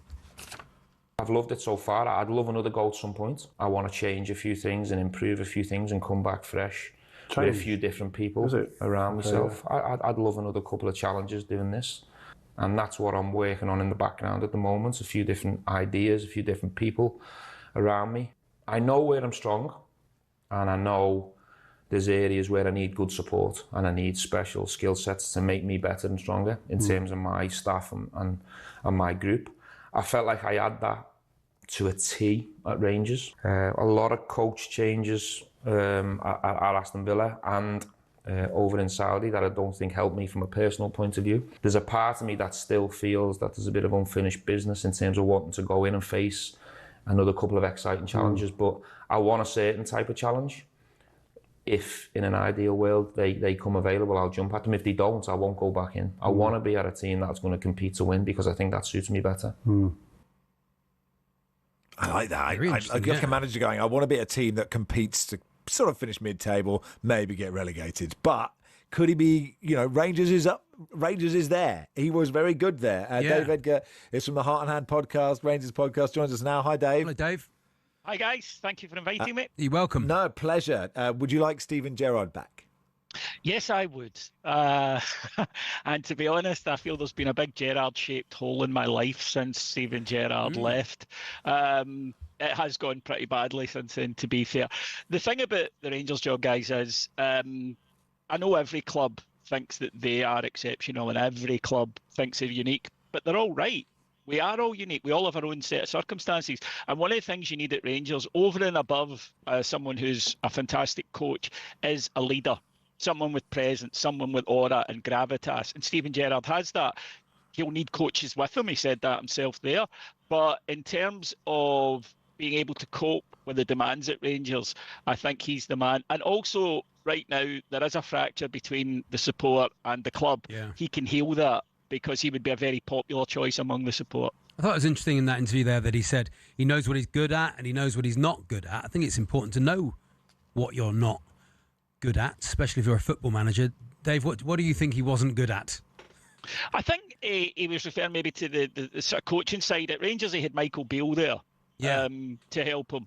And as he said, it worked really well. But Michael Beale, for example, who everyone will tell you is a fantastic coach, is not a good manager. He's proven that so far in his managerial career because it's a different skill set. And you need to have qualities that are a little bit different from what you're doing with the guys out on the pitch through the week. You need to have different qualities to be the manager. And at Rangers, the pressure is enormous and it's constant. And up here, down south, you guys have got a top six of massive clubs, and then you've got big clubs. We don't have that up here. There are two clubs who get the attention, and it's 24/7. It's all the time. You need somebody who doesn't shy away from that, someone who relishes that, and Steven Gerrard does because it's all he's ever known. And he mentioned there that one of the things that he loved was at Rangers you had to win every game. Some people, that's a huge burden. And you can see it on them and they age in the role. Steven Gerrard, he needs that. He wakes up in the morning wanting that. He wants the pressure. He wants to have to win every game. He wants fans raging if we don't win. That's why he's the perfect match for Rangers. I think at any time, but particularly right now when everyone is just reeling from what has been a disastrous 3 months. Yeah, I mean, the vibes would be good. You can see that. And Michael Beale, who was with him at Al Ettifaq, could come back. I wonder if, is there any part of you that thinks you've watched what he's gone on to do, and even with Michael Beale there in Saudi, and it hasn't gone well, that maybe what he did at Rangers was the exception to the rule? I mean, that is the danger, right? Very much so, yep. So it's a big test for him. He's got to come in and prove that wasn't lightning in a bottle. But I do also think sometimes certain people just fit certain clubs. Yeah. And you see this with good managers at clubs, and you think, well, they deserve a move to a bigger league or whatever, and it doesn't work out for them. But the circumstances, I think, around Rangers are absolutely perfect for him. He'll also get time that a new manager, another one, won't, because the fans already are bought into it. You mentioned the word vibes there, Max, the vibes at Rangers have been atrocious for a few months, longer than that now. And he would get that buy-in, and he's also very honest with the support, and they trust him. He's earned that trust. So if he says, look, it's going to take a couple of months, we need you to, we're going to be winning games, don't get me wrong, but it might not be the most attractive football you've ever seen. Fans will go with him. With another coach, they're going to sit there with the arms folded and the old, Nirvana, here we are now, entertain us. He won't get that. He'll get people getting behind him right from the start. Yeah, I think that is really, I think it makes such a, I mean, it does feel perfect for so many reasons. Are you worried about Hearts being good? Because it's obviously, for years it has been who's going to win. Probably Celtic, Rangers might. Or, when we were young, when I was young, it was always Rangers and then it's always Celtic. But are you slightly, do you welcome a bit more rivalry, a bit more interest in the division probably as well if another team are challenging? Or is that actually quite annoying? No, definitely not. Because firstly, if we're not going to win the league, I would rather... anyone, including the Galactic Empire from Star Wars, won the league than Celtic. So I think that, I grew up in the 80s where there were really good teams, Aberdeen, Dundee United, Hibs, Hearts, as well as the Old Firm. And it was more interesting. Yes, it was tougher, but games were bigger. And it can get a bit much when it's a case of, right, we're going to win all our games and it's the ones we don't win. That hasn't been a problem at Rangers for a while, by the way, before anyone pulls me up on it. I am aware of that. But I think that, the stronger the league, the better it would be. And Hearts are showing a lot of ambition, which is good. They're not talking in terms of, we're hoping just to finish third and whatnot. That self-limiting thing that Scottish football's bad for. And right now, Rangers, as we know, everyone knows it's been a bin fire this season. But Celtic aren't at their strongest either. So, why shouldn't Hearts be dreaming? Overall, at the end of the season, I hope Rangers are first, Hearts are second, and anyone else is third, apart from one team. You give him. Well, he stopped that team winning 10 in a row, didn't he? So he's got a previous for coming back and sort of being a hero. So I can imagine all the talk is that he's going to do it. So I'd be surprised if it didn't happen, David. I think there's a bit to go on it, from what I've been told. I think that there is a little bit of discussion to be had on it. What I will say is he's in quite a strong position because he's overwhelmingly the supporters' choice, and the board aren't really in a position. They've used up all their credit with the supporters to hire Russell Martin, who the fans didn't want. It wasn't even a case of the fans were split. They didn't want him. And then they backed him when it was obvious for weeks and weeks and weeks. So they need to get an appointment that the fans believe in. So if Gerrard, for whatever reason, meets them and says, I don't fancy it, that's one thing. If Gerrard does want it and they don't give him it, then the reaction will be biblical, and they just don't have the credit in the bank for that. So he's in a strong negotiating position, and he's a very bright guy. He'll know that. Be good if Lampard got it, wouldn't it? He nearly did. Lampard, Souness recommended him when Michael Beale left, and and this is proof that football fans don't always know what they're talking about. And the club got spooked by a real backlash against that. And Graham Souness had recommended to the board, and it was between Lampard and Philippe Clement, and the fans' reaction to Lampard was no, which a lot of us regret now. And that was one of the reasons why Russell Martin got so long, because the board felt the new owners felt the previous owners were too much in reactive to what the supporters did. Fans, right. So interesting. So they went completely 180, and they were like, no, you don't know what you're talking about, we do. And there's always a happy medium. We're not always right as supporters. They're not always right as a club. So absolutely. Yeah. Well, listen, good luck. We're interested to see what happens. Thanks, Dave. Thank you, guys. Dave Edgar there from the Heart and Hand podcast. You said there, Charlie, it's important to know what you're not good at. Yeah. What would you? I mean, it's a good time for us to have this conversation. There's a lot I'm not good at, Max, but I am very good at a lot of things. Yeah, but what are you? I mean, I'm not interested in what you're good at. What would you say? Remembering the names of footballers. I'm not very good at that. Okay. I'm not very good at that. I mean, in professional context, frisbee, terrible. Really?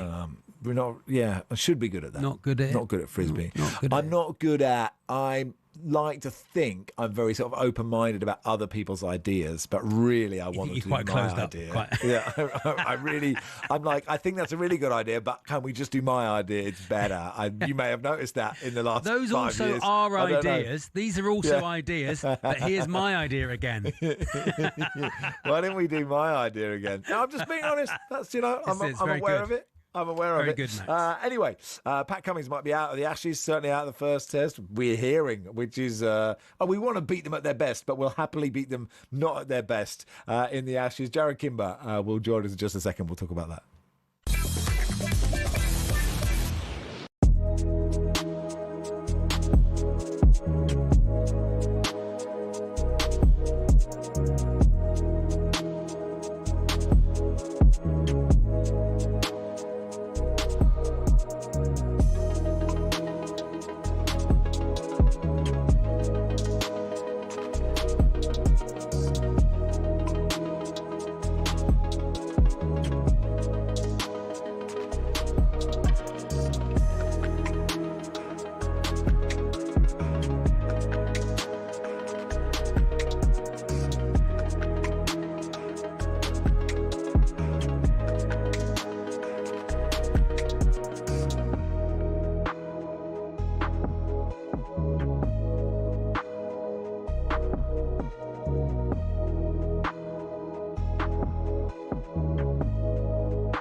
How will Australia line up if they're missing Pat Cummins in the Ashes? We'll chat to Jared Kimber in just a second about that. It's Rushden Baker on talkSPORT in partnership with Toolstation. Next stop, Toolstation. Here's Ben Fletcher with the sport. talkSPORT Sports Update, powered by the Nissan Van Range, helping business owners to work better and live better. Search Nissan Vans or head to your local Nissan Van Centre. Good afternoon. Confirmation that Pezzolano is out and Grazia is in at Vicarage Road. The former's 10-game reign is the shortest for a permanent manager in the club's history. The club statement expresses delight at Grazia's return, adding his vision and approach align closely with our objectives. Rio Ferdinand's told talkSPORT we can expect Steven Gerrard to return to football management very, very soon. I have to say, when I interviewed him, he left me in no uncertain terms that he wants to be a manager, and he's got full confidence in doing that. And he's itching to get back in now. Gerrard's widely regarded to be the favourite to take the reins at Ibrox. It's a question of whether he wants to go back. To the England camp, where Harry Kane has emerged as a doubt for tomorrow's friendly against Wales. The captain's training indoors because of an ankle injury, with Jarell Quansah also following his own programme away from the 22-man group. Remember, talkSPORT bring you live commentary from Wembley tomorrow. Elsewhere today, Scotland have called up Derby defender Max Johnston for their World Cup qualifiers against Greece and Belarus. James Tarkowski has signed a new 2-year deal up at Everton. And are we about to have another Glenn Glenn McGrath 2005 moments ahead of the Ashes. There are suggestions from down under that Aussie captain Pat Cummins is set to miss the first test and potentially the whole series. Aussie cricket journo Bharat Sundararajan has more. He has been going to the gym. He's been doing things have shown is not promising enough for him to already start bowling. So he's still a few weeks away from bowling. Or forget about bowling at full tilt, just bowling to start with. So much for that Memorex C90 cassette tape. There's loads more Ashes build-up on the talkSPORT Cricket YouTube channel. talkSPORT News. Stamp duty to be abolished if the Tories get back into power, and it's emerged the Manchester synagogue terrorist called the police to tell them he was responsible for the attack. There's more from the news team at past. talkSPORT weather with QuickFit. Buy 2 or more Bridgestone Turanza all-season 6 tyres and claim Bridgestone's massive 20,000 mileage guarantee. Visit quickfit.com and book today. Conditions apply. That rain on the south coast should be clearing up right about now. Dry elsewhere with some sunny spells. Rain in the west.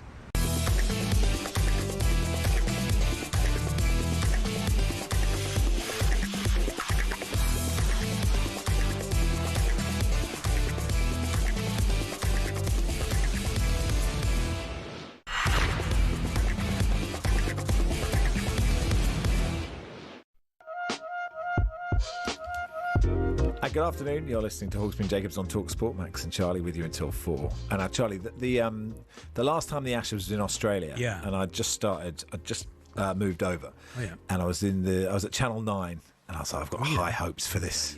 So we're in the office. There's the first ball is happening. You're in the office. I was just surrounded by Australians, and Mitchell Starc comes in and just bowls Rory Burns around his legs. First ball of the whole series. And everyone looks at me. I think, should we just not do this one? Should we just not do this? Let's not bother for this one. And I went to the MCG. I had tickets. I think it was day 4, and Scott Boland got like 8 wickets in about 4 minutes. And we were in the standard. We're in the pub before it even opened. They absolutely hammered us. Really anyway, Pat Cummins, they are good. But Pat Cummins might be out. He might be out for the first test, might be out for the whole series. Let's talk to Jared Kimber, Australian cricket broadcaster, friend of talkSPORT, of course. Hey, Jared, you good? Jared. Hey, guys. So what do you know? What do you know? I've been telling people for ages that I think the best case scenario for Australia is he plays 3 test matches, because I thought they were already looking at managing his load. They're very worried about this because it's basically what you get in fast bowlers is the spine compacts, right? And he's got a hot spot on his spine, and they're afraid that will obviously turn from a very small microfracture into something that would mean that he won't play for a couple of years. And generally what they do is they scan these things quite a bit. But I thought even if he was fully fit for this Ashes, I don't think they would have played him in all 3 matches because they're so worried about him. He's the captain. He's the most important player for them at the moment. And I think that's the reason that they were very, very worried about this. And the fact that he has now been scanned multiple times and the hotspot is not going away. He's still got a pain in his back. He's still got that issue. Means that he definitely can't play in the first test. At this stage, I would say he's probably wiped out of the first 2, maybe 3. And 4th and 5th is maybe the best case scenario, unless something changes very drastically in the next week and a half. A lot of cricket fans are only interested in the Ashes. A lot of cricket fans only really pay any attention to who's in the England team, and so we'll go, oh, he's missing, that's good, but will not know what that actually means for the Australian bowling attack. Australia bat like rubbish, as you would know, Max. You've been out there, you've been watching them bat for the last couple of years. They don't make any runs at all. And so the big difference they have over England is they're a much better bowling team. And with that, they're probably their second best bowler over the last 2 or 3 years is Pat Cummins. And so taking him out straight away makes it better for England. That evens it out a little bit. On top of that is the captain. He's the one that's come up with all the theories. He's been the leader of this side for a while. I would say it's a little bit more leadership by committee than maybe other cricket teams are. I think that's the way that Pat Cummins likes to run things. But someone else is going to have to take charge. And, if Steve Smith takes over, Steve Smith's a very different kind of captain. He won't run the team in the same way as Cummins. So now with no time at all, they're going to have a slightly different tactics coming in and everything else. So it is going to change quite dramatically. And Australia has 4 very, very good better than very good. Three great seamers, another guy with one of the lowest averages in the history of the game. That was a huge advantage over England. Now they're one more injury away from England having almost as good a bowling attack as them. So, you've got, I think the average age of the other three bowlers is about 35, 36, 37. Like, they're old guys. One of them is likely to get a niggle at some stage during this tournament. So during the series. Expendables. Yeah, exactly. It's an old, very talented team. But once you take Cummins out of it, Boland goes from being the backup to having to play all these test matches. Boland doesn't always particularly play for Australia, and he won't be used to playing 5 matches. So that's very different for him. And last time Boland played against England, they actually played him quite well. So I think it goes from Australia being the favourites for this tournament to something being a lot more level. And, if you think that Cummins can't play at all, you'd have to start to think that England is edging towards favourites again. The only thing that I would say that holds that back is, no matter what you say, almost every time England turn up to Australia, they just bottle it from ball one, as you pointed out a minute ago. That would be the only thing that would hold me back from saying they're definite favourites if Cummins can't play. I suppose England had this problem of when to retire your players as well with Broad and Anderson, which they sort of let it sort of fizzle out in many ways. Which of the England bowlers would get into the Australian strike attack? I mean, Jofra Archer possibly if fit, but then if fit seems to be the question for everybody. Yeah, I think if Jofra was there, you'd probably move Scott Boland one down in the order, and then you probably play the top 4 bowlers then, and just rest and rotate them, right? And you make sure they all get 3 or 4 matches between them if that was the case. I'm not sure Archer, just because we don't know about his fitness, if you'd want him in ahead of any of the 3 Australian quicks at the moment. But yeah, he gets in, and then there's a gap, right? There is Bryden Cass tries very hard and is a big guy, and during that last series against India just looked like he was out of ideas at certain times. Chris Wokes is obviously not there, as you said, Broad and Anderson. Whereas Australia, up until this Cummins injury, was like, we know what our best 5 bowlers are, it's just how we use them, right? That's a much different situation than England coming in going, how do we make 20 wickets happen? And that's where they are. So there is a big difference between that. The only big advantage I would say that England had in bowling was probably the fact that Ben Stokes was in career best bowling form of recent times. He lost all that weight and was bowling beautifully in the last year. And Australia has Cameron Green or Bo Webster as their all-rounder. Neither of them are Ben Stokes. So the 5th bowler, England had an advantage, but the other 4, like if you look at the spinners, right, you've got Shoaib Bashir versus Nathan Lyon. So you've got a guy who is barely in international cricket and really is struggling compared to someone with, 500 wickets in Test cricket. Like, I think we know who's the better option there. So the bowling, Australia was so dominant, but the batting, it's not so good. So you don't want to lose any strength in the bowling if you're Australia. It's interesting, isn't it? How, England have been desperately trying to find the bowlers that can bowl well on Australian wickets with that ball consistently. It's really hard. It's interesting you mentioned Wokes. You love Chris Wokes, and his average at home is unreal. And I think it's probably no surprise. I don't know if he would, and maybe if they said, look, we're not going to pick you, but he doesn't really do it in Australia because it's so hard to do. It's so different. I think if you watched him in the field this year, you were watching a guy who had retired in his mind. I remember watching fielder ball against India, and he couldn't get up off the ground. Like and Chris Wokes was a great athlete. Like he could have played any sport he wanted. 6'4". He's really strong. He just couldn't get up off the ground. The bowler who would be best now. So this is the thing. They have spent 4 or 5 years planning for this Ashes to bring the right bowling attack over. Right? And Australian pitches have changed. The right bowler to bowl in Australia at the moment is Jimmy Anderson. Right? He's the perfect bowler. Get him back. Still time. Get him back. Still playing. So is that right? Why have they done that? Why have Australia? Basically, the ball has changed. They've this is no good for anyone on radio, but a cricket ball, they've actually reinforced the seam in Australia. And so it's moving around a lot more now than it used to. And the wickets are much greener, right? The test matches are really short in Australia. The wickets This is trolling. This is amazing trolling from the Aussies. Just wait until Anderson retires. It's so funny that it happened all those times Anderson came to Australia and was like, great, I've got to bowl with this crappy ball that doesn't do anything on these flat wickets. And now he's coming out, and this would have been the time. So if you look in the last series, I think even Anderson averaged 25 with the ball. It was just that, Scott Boland averaged 8 or 9 with the ball. So he kind of did a little bit more. But the point being is those wickets have changed. So it gives England a chance. England have much more depth I think they have more variety that they can use, and Australia doesn't even know who's going to bat in their top three. Like, they've got all sorts of problems with their batting. I mean, I'm an outside chance of opening the batting, I think, at this stage, right? So there's flaws with the Australian team, but that the class of having Josh Hazlewood is probably the best test bowler in the world at the moment, other than Jasper Bumrah. You've got, guys like Mitchell Starc have found form again, Scott Boland, Nathan Lyon. What are you comparing that to? We're hoping that Jofra is going to be fit, right? And then you look at the other bowlers going, they're okay, but they are not, very average, not the same level of, if Boland is Australia's fourth best bowler, he's probably at the moment on form and fitness, either England's first or second best. Well, I don't feel better now, Max. Why did we get Jared on? I was hoping, good, Cummins is out. We're going to get a real, yes, here we go. And I feel terrible now.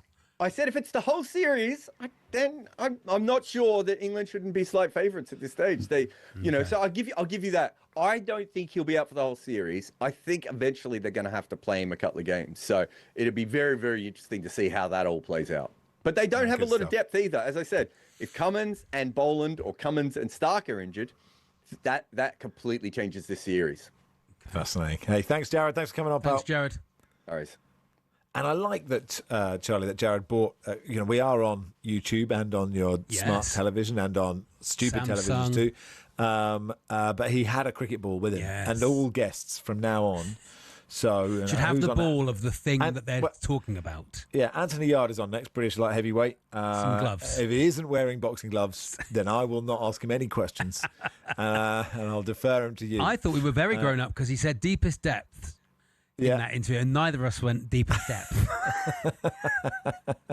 Which I think is the law. If you're doing H&J, you're supposed to say deepest depth. Deepest depth, absolutely right.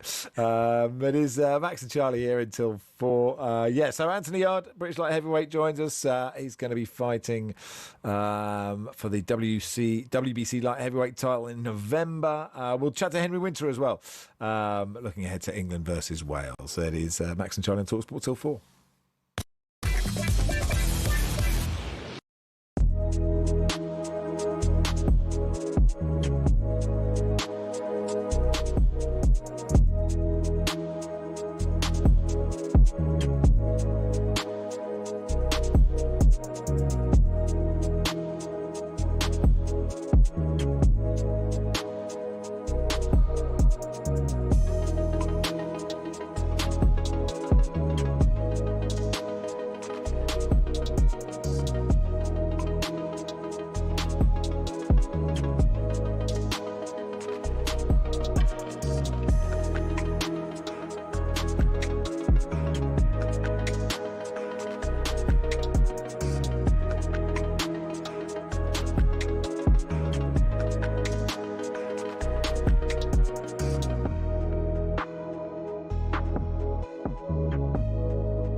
Mahmudov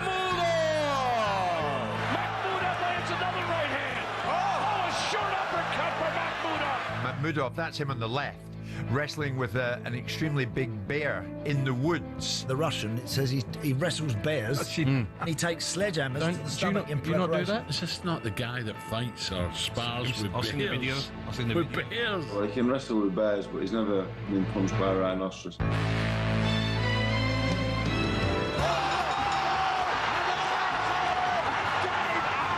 It's a barrage of action from Dave Allen. I fancy beating Mahmudov, as scary as he is. He's going to fight my fight, and I don't think anyone can beat me at that. He wanted to be the main attraction, and David Allen delivers. Tune into my fight with Rushden Baker Mahmudov this Saturday on talkSPORT.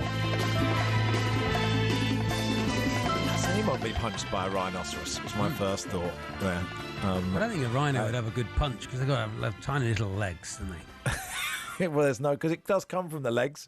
I mean, we probably shouldn't talk about boxing tactics. No, Anthony Yarde is listening to this thinking, I'll tell you how to punch. You do punch from the body. That's what you do. Okay, thank you. Anyway, so let me tell you about that. It's on Saturday. Azabek Mahmudov, who by all accounts wrestles bears, is fighting Dave Allen, not the Irish satirist. That seems, Dave Allen. seems like an unfair hell of a fight. fighter, Dave Allen. Yeah, Dave Allen. Our expert team of Adam Catterall, Gareth A. David, Spencer Oliver, John Rawling be calling you through all the action. Don't forget you can watch along on the talkSPORT Boxing YouTube channel. That's Saturday from 8 o'clock on talkSPORT, or watch it live on DAZN, of course. But now we can talk to Anthony Yarde, who is going to be fighting David Benavides for the WBC light heavyweight title on the 22nd of November. Anthony, how are you? Hello, Thanks for Anthony. coming on. I'm fantastic. Good. How are you? Good. Fantastic is probably what you need to be. You're 6 weeks away from the fight. So you don't want to peak now. You don't be fantastic now. You've got to peak for 6 weeks, right? No. It's fantastic, and then you're sensational. I see. And then you're amazing. Yeah. Okay. Anthony, how are you feeling about it? You've called for a shootout style fight. Does that mean you want a big tear up in the middle of the ring? Yeah, I feel like it's inevitable. At some point in time, it's going to happen. The fans will benefit from it. One of us will benefit from it. Maybe both of us will benefit from it. But I feel like we're both going to enjoy the fight because of how we fight stylistically. And I'm looking forward to it. That's an interesting enjoy I'm not a boxing expert, Anthony. It'll become apparent to you during the interview. But I mean, enjoy, it seems like a interesting word for when you're actually doing it. Like, do you actually during it, are you actually enjoying yourself? Absolutely. Look, I'm a person. I started boxing late. I had a couple jobs actually, Right. and boxing was for me because it's just something I really enjoy. Yeah. I get to go gym as my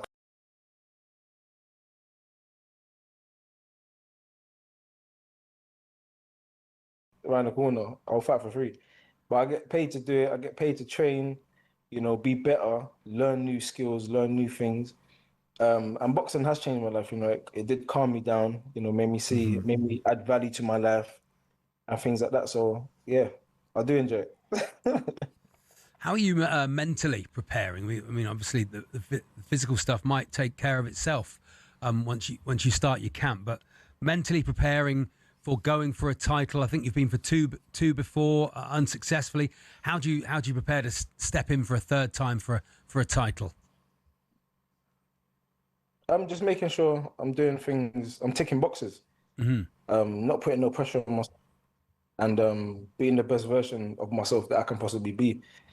Because with some people they put so much pressure on themselves. They're like, it's a must. You have to do it for yourself. You have to do it for these people. Yeah. You have to do it for them people. No, you just got to be the best version of yourself. Give your all. And everyone actually knows when they're not giving their all, or when when they're being lazy or whatever. For me, it's just being a better version of myself each time. Yeah. You seem relaxed. So does that mean you don't feel the pressure of defeat? No, it doesn't even cross my mind. At all. Okay, so tell me about this guy that you're fighting, Benavides. He's got to come up the weight, right, for you. Does that give you an advantage that he's a bit of a weed? No, he's fought at light heavy. I think 2 or 3 times now, and he's fought and beaten world champions or former world champions at light heavyweight. He was a massive super middleweight. You know, he accomplished everything at super middleweight. Yeah. He's the real deal. You know, they call him the Mexican monster. They, you know, globally, you know, he's called the most avoided man, one of the most avoided men in boxing, after Better Biev, or maybe now joint with Better Biev. And yeah, they offered me the fight. I said, yeah, I'll fight him. Yeah, he's for a world title. Absolutely. He's got a high work rate, isn't he? And heavy hitting, heavy combinations. Which is similar to you, Anthony. So it should be a fantastic. Oh, they say styles make fights. This should be great.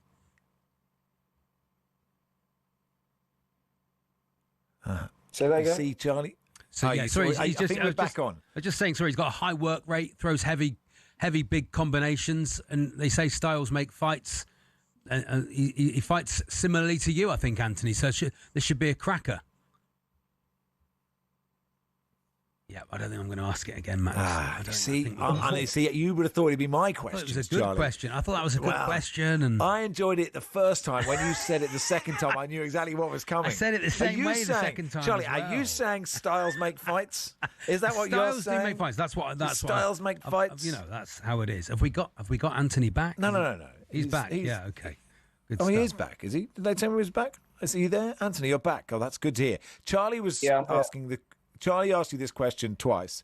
I'm going to ask it to you because we can't have Charlie repeating exactly the same thing verbatim. But he was saying the two of you have similar styles. Styles make fights, so this should be a good fight. Well, yeah. I think, and that's why I'm saying my theme for this fight is going to be a shootout because it's the way I fight. Like, I'm not going to be able to completely change the way I fight overnight. And he can't either. So again, we both had 30 fights now. That's a lot of fights. So sometimes stylistically, it's set. You can do little things and add things to, you know, to your game to be better. But it's inevitable. From what I see, at some point we're going to get in the middle of the ring. We're going to start trading. Yeah, that's just the way we fight. We both like to come forward, and we both like to hurt our opponent. We both like to win by knockout. So again, for me, that's excitement. Yeah, that's what the fans want. That's what the fans want. Well, look, good luck, Good luck, Anthony. Thank you so much for coming on. We appreciate your time, and good luck with the fight. Great. And he may have frozen again. I think he froze again. But do you think he? I think what he had was his was Wi-Fi, or do you think he was going turn Wi-Fi off? This question was silly. Turn this Wi-Fi. That wasn't. There were no silly questions. We asked all very sensible questions about boxing, Max. So Harry says, "I don't think interviewing boxers is for you, lads." I will say this: that was better than last week's. It's better than last week's. It was better than last week's. This text says the best thing about us interviewing boxers, right, is the messages afterwards. Listening to you two doing boxing interviews is what I imagine my 96-year-old Auntie Betty would be like interviewing Snoop Dogg. Says this message. I think we asked good questions. You know that thing where you say we were tripped up by the line. You know, it says it's good to know what you're not good at. Yeah. I think I have accepted it more than you've accepted it. I think we ask good questions. I just think the line goes down. The lads, they don't seem to like us, the lads. They don't seem to like our vibe, the boxers. That's what I'm saying. I think they sniff us out, Max. No, but I'm honest with you. I've got to be honest. It's well documented. I could knock anyone out. That's well documented, right? True, yeah. But I don't want to put them on the back foot. No. But I'm just saying this. There's a lot of boxing output elsewhere on the station. Yeah, but I like it that they're giving us one a week. They're giving us one a week to try this. To get better. The only way you get better at anything is by doing it over and over and over again. 10,000 hours. 10,000. We're going to do 10,000 interviews. I can't do 10,000 hours.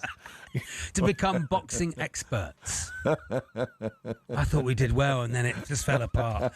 Go to the news, Max. Go to the news. What makes fights? 8:10:89. I couldn't work it out from Charlie's question. I've heard them say that. I couldn't work it out from Charlie's question. Twice. Styles make fights. Hey, Paddy's challenge is next.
Watford have confirmed Javi Gracia as their new manager. We understand it's a 2-year deal. It's Gracia's second stint at the club following the sacking of Paolo Pezzolano, who we're told has fallen out with nearly every Watford player.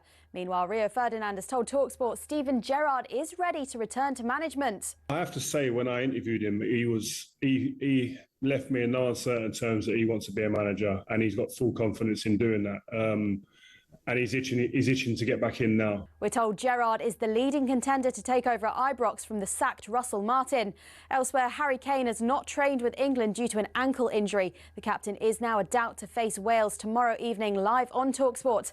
Now, darts without alcohol, will it work? Will it be the same festive party atmosphere?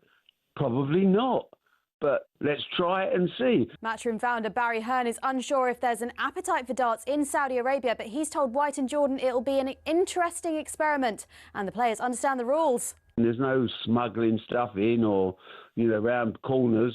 That's the law, and you will get arrested and potentially imprisoned if you break the law in any country. Saudi Arabia is getting its first PDC event in January, and it's being reported Pat Cummins will miss the first Ashes test and maybe the whole series. The Aussie captain and leading fast bowler's back injury has improved but not healed. There's more Ashes build-up on the talkSPORT Cricket YouTube channel.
Challenge on talkSPORT with Hawksby and Jacobs. What critics are calling one of the many radio quiz segments happening this week. Paddy Power. 18 plus BGambleAware.org.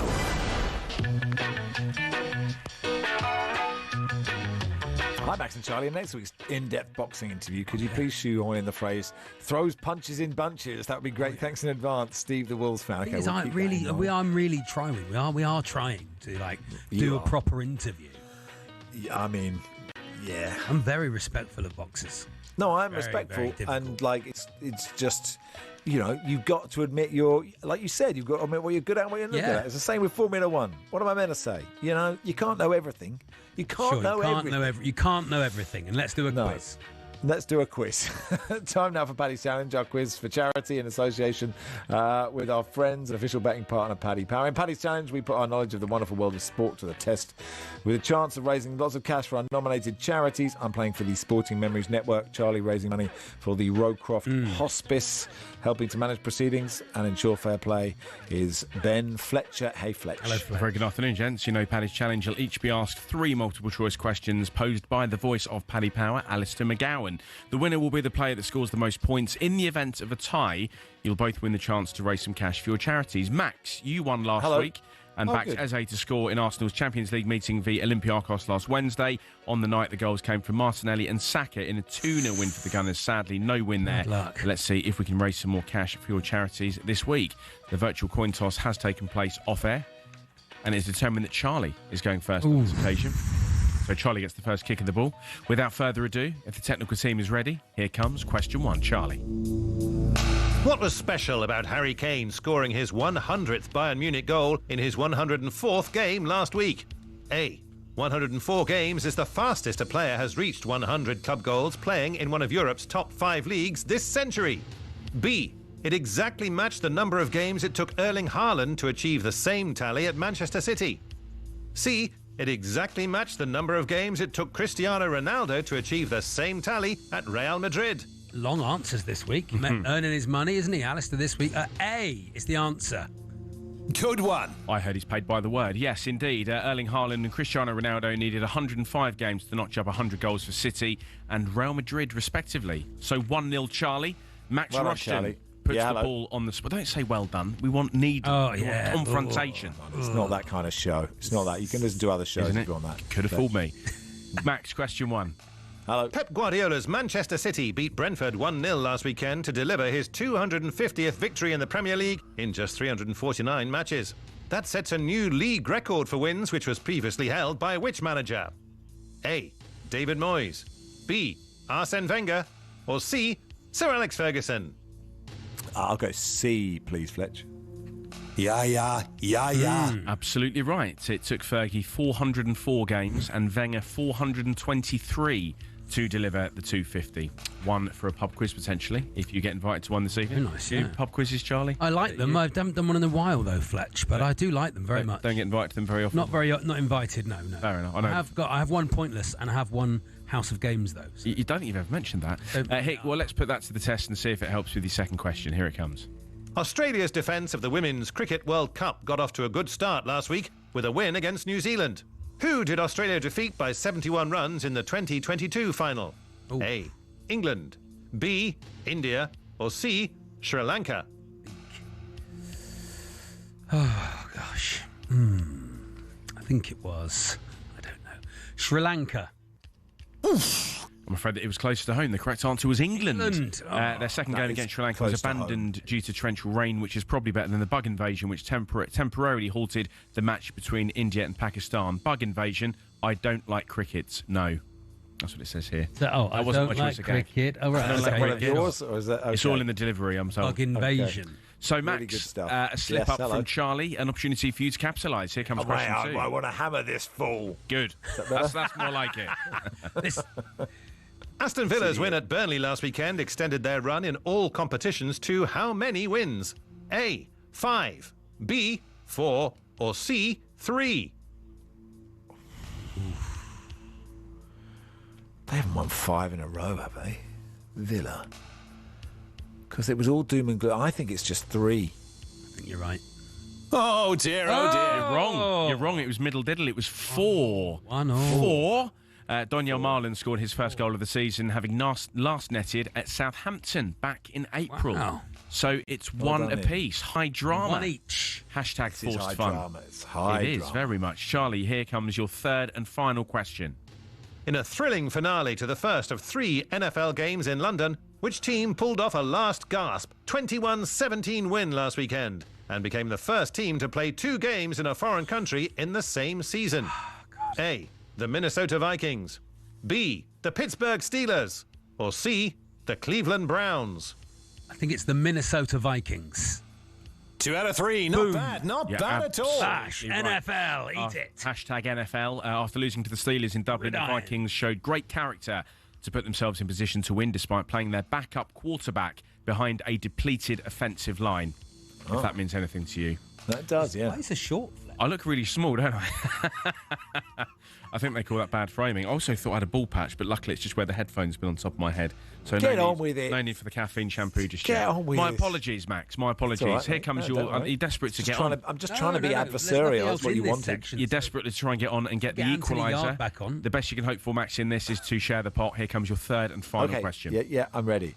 Russell Martin has been sacked as Rangers head coach after just 123 days in the job. How many games was Martin in charge for? A. 17. B. 18. Or C. 19. I think it's 18. Oh, dear, oh, dear. Oh, dear. I'm afraid the correct answer was 17. Russell Martin was appointed on a 3-year deal back in June, won just 1 of his 7 league matches, drawing 5, and he leaves with only 5 competitions in 5 victories, I should say, in all competitions. So, Charlie, it is congratulations to you. Well you done, are Charlie. today's winner. Congratulations. You've won a free £20 bet that Paddy Power will place for you, so you can try and win some cash for your charity. Can I just have the cash for the charity or not? Is that not? I don't think that's allowed. Okay then. Or like a £20 note, just yeah, stick just it in like your for the pocket. charity. The Crowcroft Hospice would like that. Okay, but I will say the England game tomorrow night. England-Wales. I think Live on England, I'm going to say more than... Is it just a bet builder, or is it just one? It's one entry, if you like. Okay. More than 2 goals in the game. More than 2 goals in the game. We'll England see how win? you get on. You can't do that. You can hear it live on talkSPORT. We'll see how you get on and reveal the winnings this time next week. Hey, thanks Fletch. Anytime. Thanks, Fletch. You were really good at that. Was I? Yeah, Andrew really good. says, yeah, excellent. Enjoyed it tremendously. Andrew says, Max and Charlie, you both have very similar styles. Do you think that helps make you absolutely terrible at interviewing boxers? Yeah, we're not Fletch is still here. We're not good at interviewing the boxers, Fletch. They don't seem to like us very much. Would you? I can't think why that would be. I love it when Max and Charlie interview boxers. It's the two people most desperate. This is John. Desperate to fool around on the radio, talking to the people who least want to be seen to be fooling around. Greg says, nearly died twice during the interview. First of the cringe, then of laughter. Keep up the good work, fellas. Sad, isn't it? Yeah, I'd like the producer to come on after the interview. Don't know what you think about this, Fletch, and tell us whether or not the boxer liked us when they spoke to them afterwards. Like, give us tell us afterwards. Like a review. Why don't we ask went. them in the interview, how's this going? What about mid-interview? We say, how's this going? How's this going? How's this Should we going, talk about Anthony? something else? What should we be asking you, Anthony Yarde? Anyway, yes, thanks, come on. Fletch. That was this week's challenge. Thanks to our friends at Paddy Power, 18+, begambleaware.org. Paddy's Challenge on talkSPORT with Paddy Power. 18+, begambleaware.org. You are listening to Rushden Baker on talkSPORT in partnership with Toolstation. Stay one step ahead, whatever the job. Next stop, Toolstation. Also, just to my card, Saturday night on talkSPORT's YouTube channel, boxing channel, there's a watch-along. But also now Charlie and I are doing our own watch-along, which for I'm all watching of the fights. Good thing called The Studio at the moment on Apple TV. Oh, is that good? We could do a watch-along of that. You'll do that. I'm doing season 5 of Slow Horses. Oh, yeah, well, I've not seen season 1 yet, so I'm... Okay. Well, Well, we'll do a watch-along of 2 different TV shows and see if anybody watches along with our watch-along. But if you... Although Talk EV Dagenham and Redbridge is on DAZN on Saturday. Live. You can watch it. 3 o'clock. You can watch it. You can watch it. See the mighty goals. Wow, okay. Anyway, Henry Winter's going to join us in just a second. We'll do it England Wales, talk about Stevie G, talking about the golden generation. Can Lampard and Gerrard? What about the troublesome left-sided position? Can Steve Guppy be the man? We'll ask Henry Winter in just a second.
Good afternoon. You're listening to Rushden Baker on talkSPORT until 4. Andy Goldstein and Darren Bent have drive in 50 minutes' time. We'll chat to Henry Winter in just a second, but we'll discuss Steven Gerrard talking about the golden generation. He was on Rio Ferdinand's Rio Meet Show and just talked about why they perhaps weren't as successful as we all thought they might be. Yeah. I think we were all egotistical losers. Yeah. Because I watch the telly now and I see Carragher sitting next to Paul Scholes on this fan debate and they look like they've been best mates for 20 years. And I see Carragher's relationship with Gary Neville, they look like they've been mates for 20 years. I'm probably more close and friendly with you now than I ever was when I played with you for 15 years. So why didn't we connect when we were 20, 21, 22, 23? Was it ego? Was it rivalry? Was it... Why are we all mature enough now and at stages in our life where we're closer and more connected now? Why couldn't we connect as England teammates back then? And I think it was down to the culture within England that we were all never connected, all in our rooms too much. We wasn't friendly or connected. We wasn't a team. No. We never at any stage become a real good, strong team. I think it's really interesting. So interesting, Max, isn't it? It's really good. Yeah, Rio Ferdinand Presents YouTube channel. Let's talk to Henry Winter, host of the Sunday edition. Hey, Henry, how are you? Hi, guys. How are we doing? Good. Yeah, good. I don't know what you think of this. I think I was saying to Charlie earlier, it's interesting, isn't it? You are at your peak as an elite sports person in your 20s. You develop emotional intelligence, I don't know, in your 40s, if you're lucky. And it just is a pity, really. I think it's really interesting that Rio Ferdinand and Steven Gerrard are kind of sort of exploring what they think might have not worked. Of course, England may not have won the World Cup if they'd all been best mates. But I just think it's quite an interesting conversation. It's a very interesting conversation. It's a debate that's been going on about 25 years. I mean, I've written books on it, and bored people to death on it. I mean, it's fascinating listening to Gerrard there. But there is a broader point here, and we talk about club cliques, but one of his best performances, and when he linked up very well with Rio, albeit Rio was at Leeds United at the time, Stephen was obviously at Liverpool, was Munich 5-1. And there were 4 Liverpool players on the pitch and 3 Manchester United players on the pitch. And it didn't stop Scholes and Gary Neville and Beckham helping provide the ball to Barmby and for Owen's first, and then Scholes for Heskey's goal. And I mean, one thing that hasn't been said is that club managers were stirring a little bit in the background, and that was one of the reasons why there were these club cliques. I think the Football Association, I mean, I've been at St George's Park this week, and you look at what the Football Association has done, with St George's Park, which a lot of people didn't want, where the club's in the media, but that has been so important in terms of developing this club culture, which Gareth Southgate, as you've been saying, accelerated, but also age groups. The age groups now, the pathway, they play so many. I mean, this is really sort of deep, slightly deep, sort of technical stuff, but it's so important, which has been missed in the debate, is that these kids who get into the senior team know each other so well from the England age group pathways, because they're playing under 15s. They're playing 8 games a year alongside other players from different clubs, and they build up that relationship there. So they're almost like England's players as well as Manchester City's, Liverpool. So that club clique thing has been, eroded. But one obvious thing, which people are saying, is that you can talk about club cliques, but that didn't stop Spain with Barcelona and Real Madrid winning 3 tournaments, on the spin. Maybe there's sort of cultural differences. They went and had coffee rather than sort of sat in their rooms. And the other thing, I mean, look, I love Gerrard to bits. I helped him write his book, but he is like an introspective character. He would have gone to his room rather than gone and joined in with the others. So look, there are many reasons that the golden generation didn't do well. There are other good teams out there. They didn't practice penalties, which took them out of 3 tournaments, and they got bad injuries at the wrong times. Yeah, and it's also interesting, I think, that quite often, a proper football man will criticise footballers like talking to each other before a game, like opposition players in club football, or, swapping shirts at half-time. How dare they look like they're having a good time at some point. But actually those things, those relationships that they have might actually make a difference at an international tournament, because I was saying this earlier as well, and I'm not the first person. Actually, Nicky Bandini was talking to me about it the other day. Like, vibes at international football are massively important. Because these things are short, they're intense, and then they're done. And sure, not always the team who all get along the best win the World Cup. That isn't necessarily the case, but it can't hurt if the vibes are good. Yeah, the vibes are absolutely good, but also the vibes between individual teams as well. I mean, you look at the under-19s and you look at the under-21s and you look at the senior teams. Often when they walk out for a warm-up before the games, they'll be talking to the opposition. I don't think that really happened in the past, because so many of them know each other from clubs, even from rival clubs. So I think that element, whether it's a Sartor thing, I don't know, but that sort of adversarial element, I think, has slightly gone out of sports anyway. I think it's interesting that one of the first things that Gareth Southgate did when he came in was to try and remove those cliques, and I think he successfully did. I think he put into action the players, being more like a team, and to nearly the biggest success we possibly could have, Henry. Charlie, it's a really good point. And one of the first things that Gareth Southgate did, having been a club manager himself with Middlesbrough, was go around and see all the other club managers and say, listen, we want to build something here. It's actually in your own benefit if England do well and your players are playing well, getting far into tournaments, playing at elite level. But probably the most important thing he did was bring in sort of science and sports science and intelligence into the art of penalty taking. Yeah. And that was just such an important thing, whether it's little things like Jordan Pickford having the clips and knowing which way the Colombian or whichever penalty taker was going to go. So I get the argument about club cliques and culture, but it's a much broader reason for the golden generation failing. So now all the players get along, and now everyone's happy. What's going to stop us this time, Henry? Why am I going to be sad at the end of the semi-final, the quarter-final? Quarter-final, probably. Why are you going to be sad? Australia qualified, so you'll be... There'll be that exciting element. I mean, look, England have got some fantastic players. I don't think you can doubt that. I think it's a nonsense that Jude Bellingham, one of our most important players, is not with the squad at the moment. Agreed. I think what Gabby was saying earlier, I think there's a lot of truth. As Gabby knows the game, and he was speaking from a lot of knowledge of the situation. I think if England are going to go far, if England are going to have any chance of winning it, you're going to need Jude Bellingham at 10. So the team, for me, pretty much, I think certainly 9 of the positions are there. And so why not build up those connections on and off the pitch by having Jude Bellingham in the squad? So I didn't quite understand. But look, you've got a coach in Tuchel who can make key changes late in games. We've seen that. He's game manager. You saw it with Chelsea Champions League final. So England have definitely got a chance. But we always go into these tournaments thinking we're the only team actually have entered it. I mean, half the world's entered this one. Other teams do play football, and they play it well. They kick the ball, and I covered 94 and it was hot out there, and it is going to be an issue. You cannot give the ball away. But look, England got a good goalkeeper, they've got a terrific centre half, Stones if he's fit, Mark Gay, got some good fullbacks, Livramento if he's fit, outstanding fullback, Debate at right back. But then if you've got Anderson and Rice at 6 and 8, you've got Gordon and Rashford on the left, you've got Saka on the right, you've got Bellingham behind Kane. That is a good team. So look, they've got a really good chance. No metatarsals, please.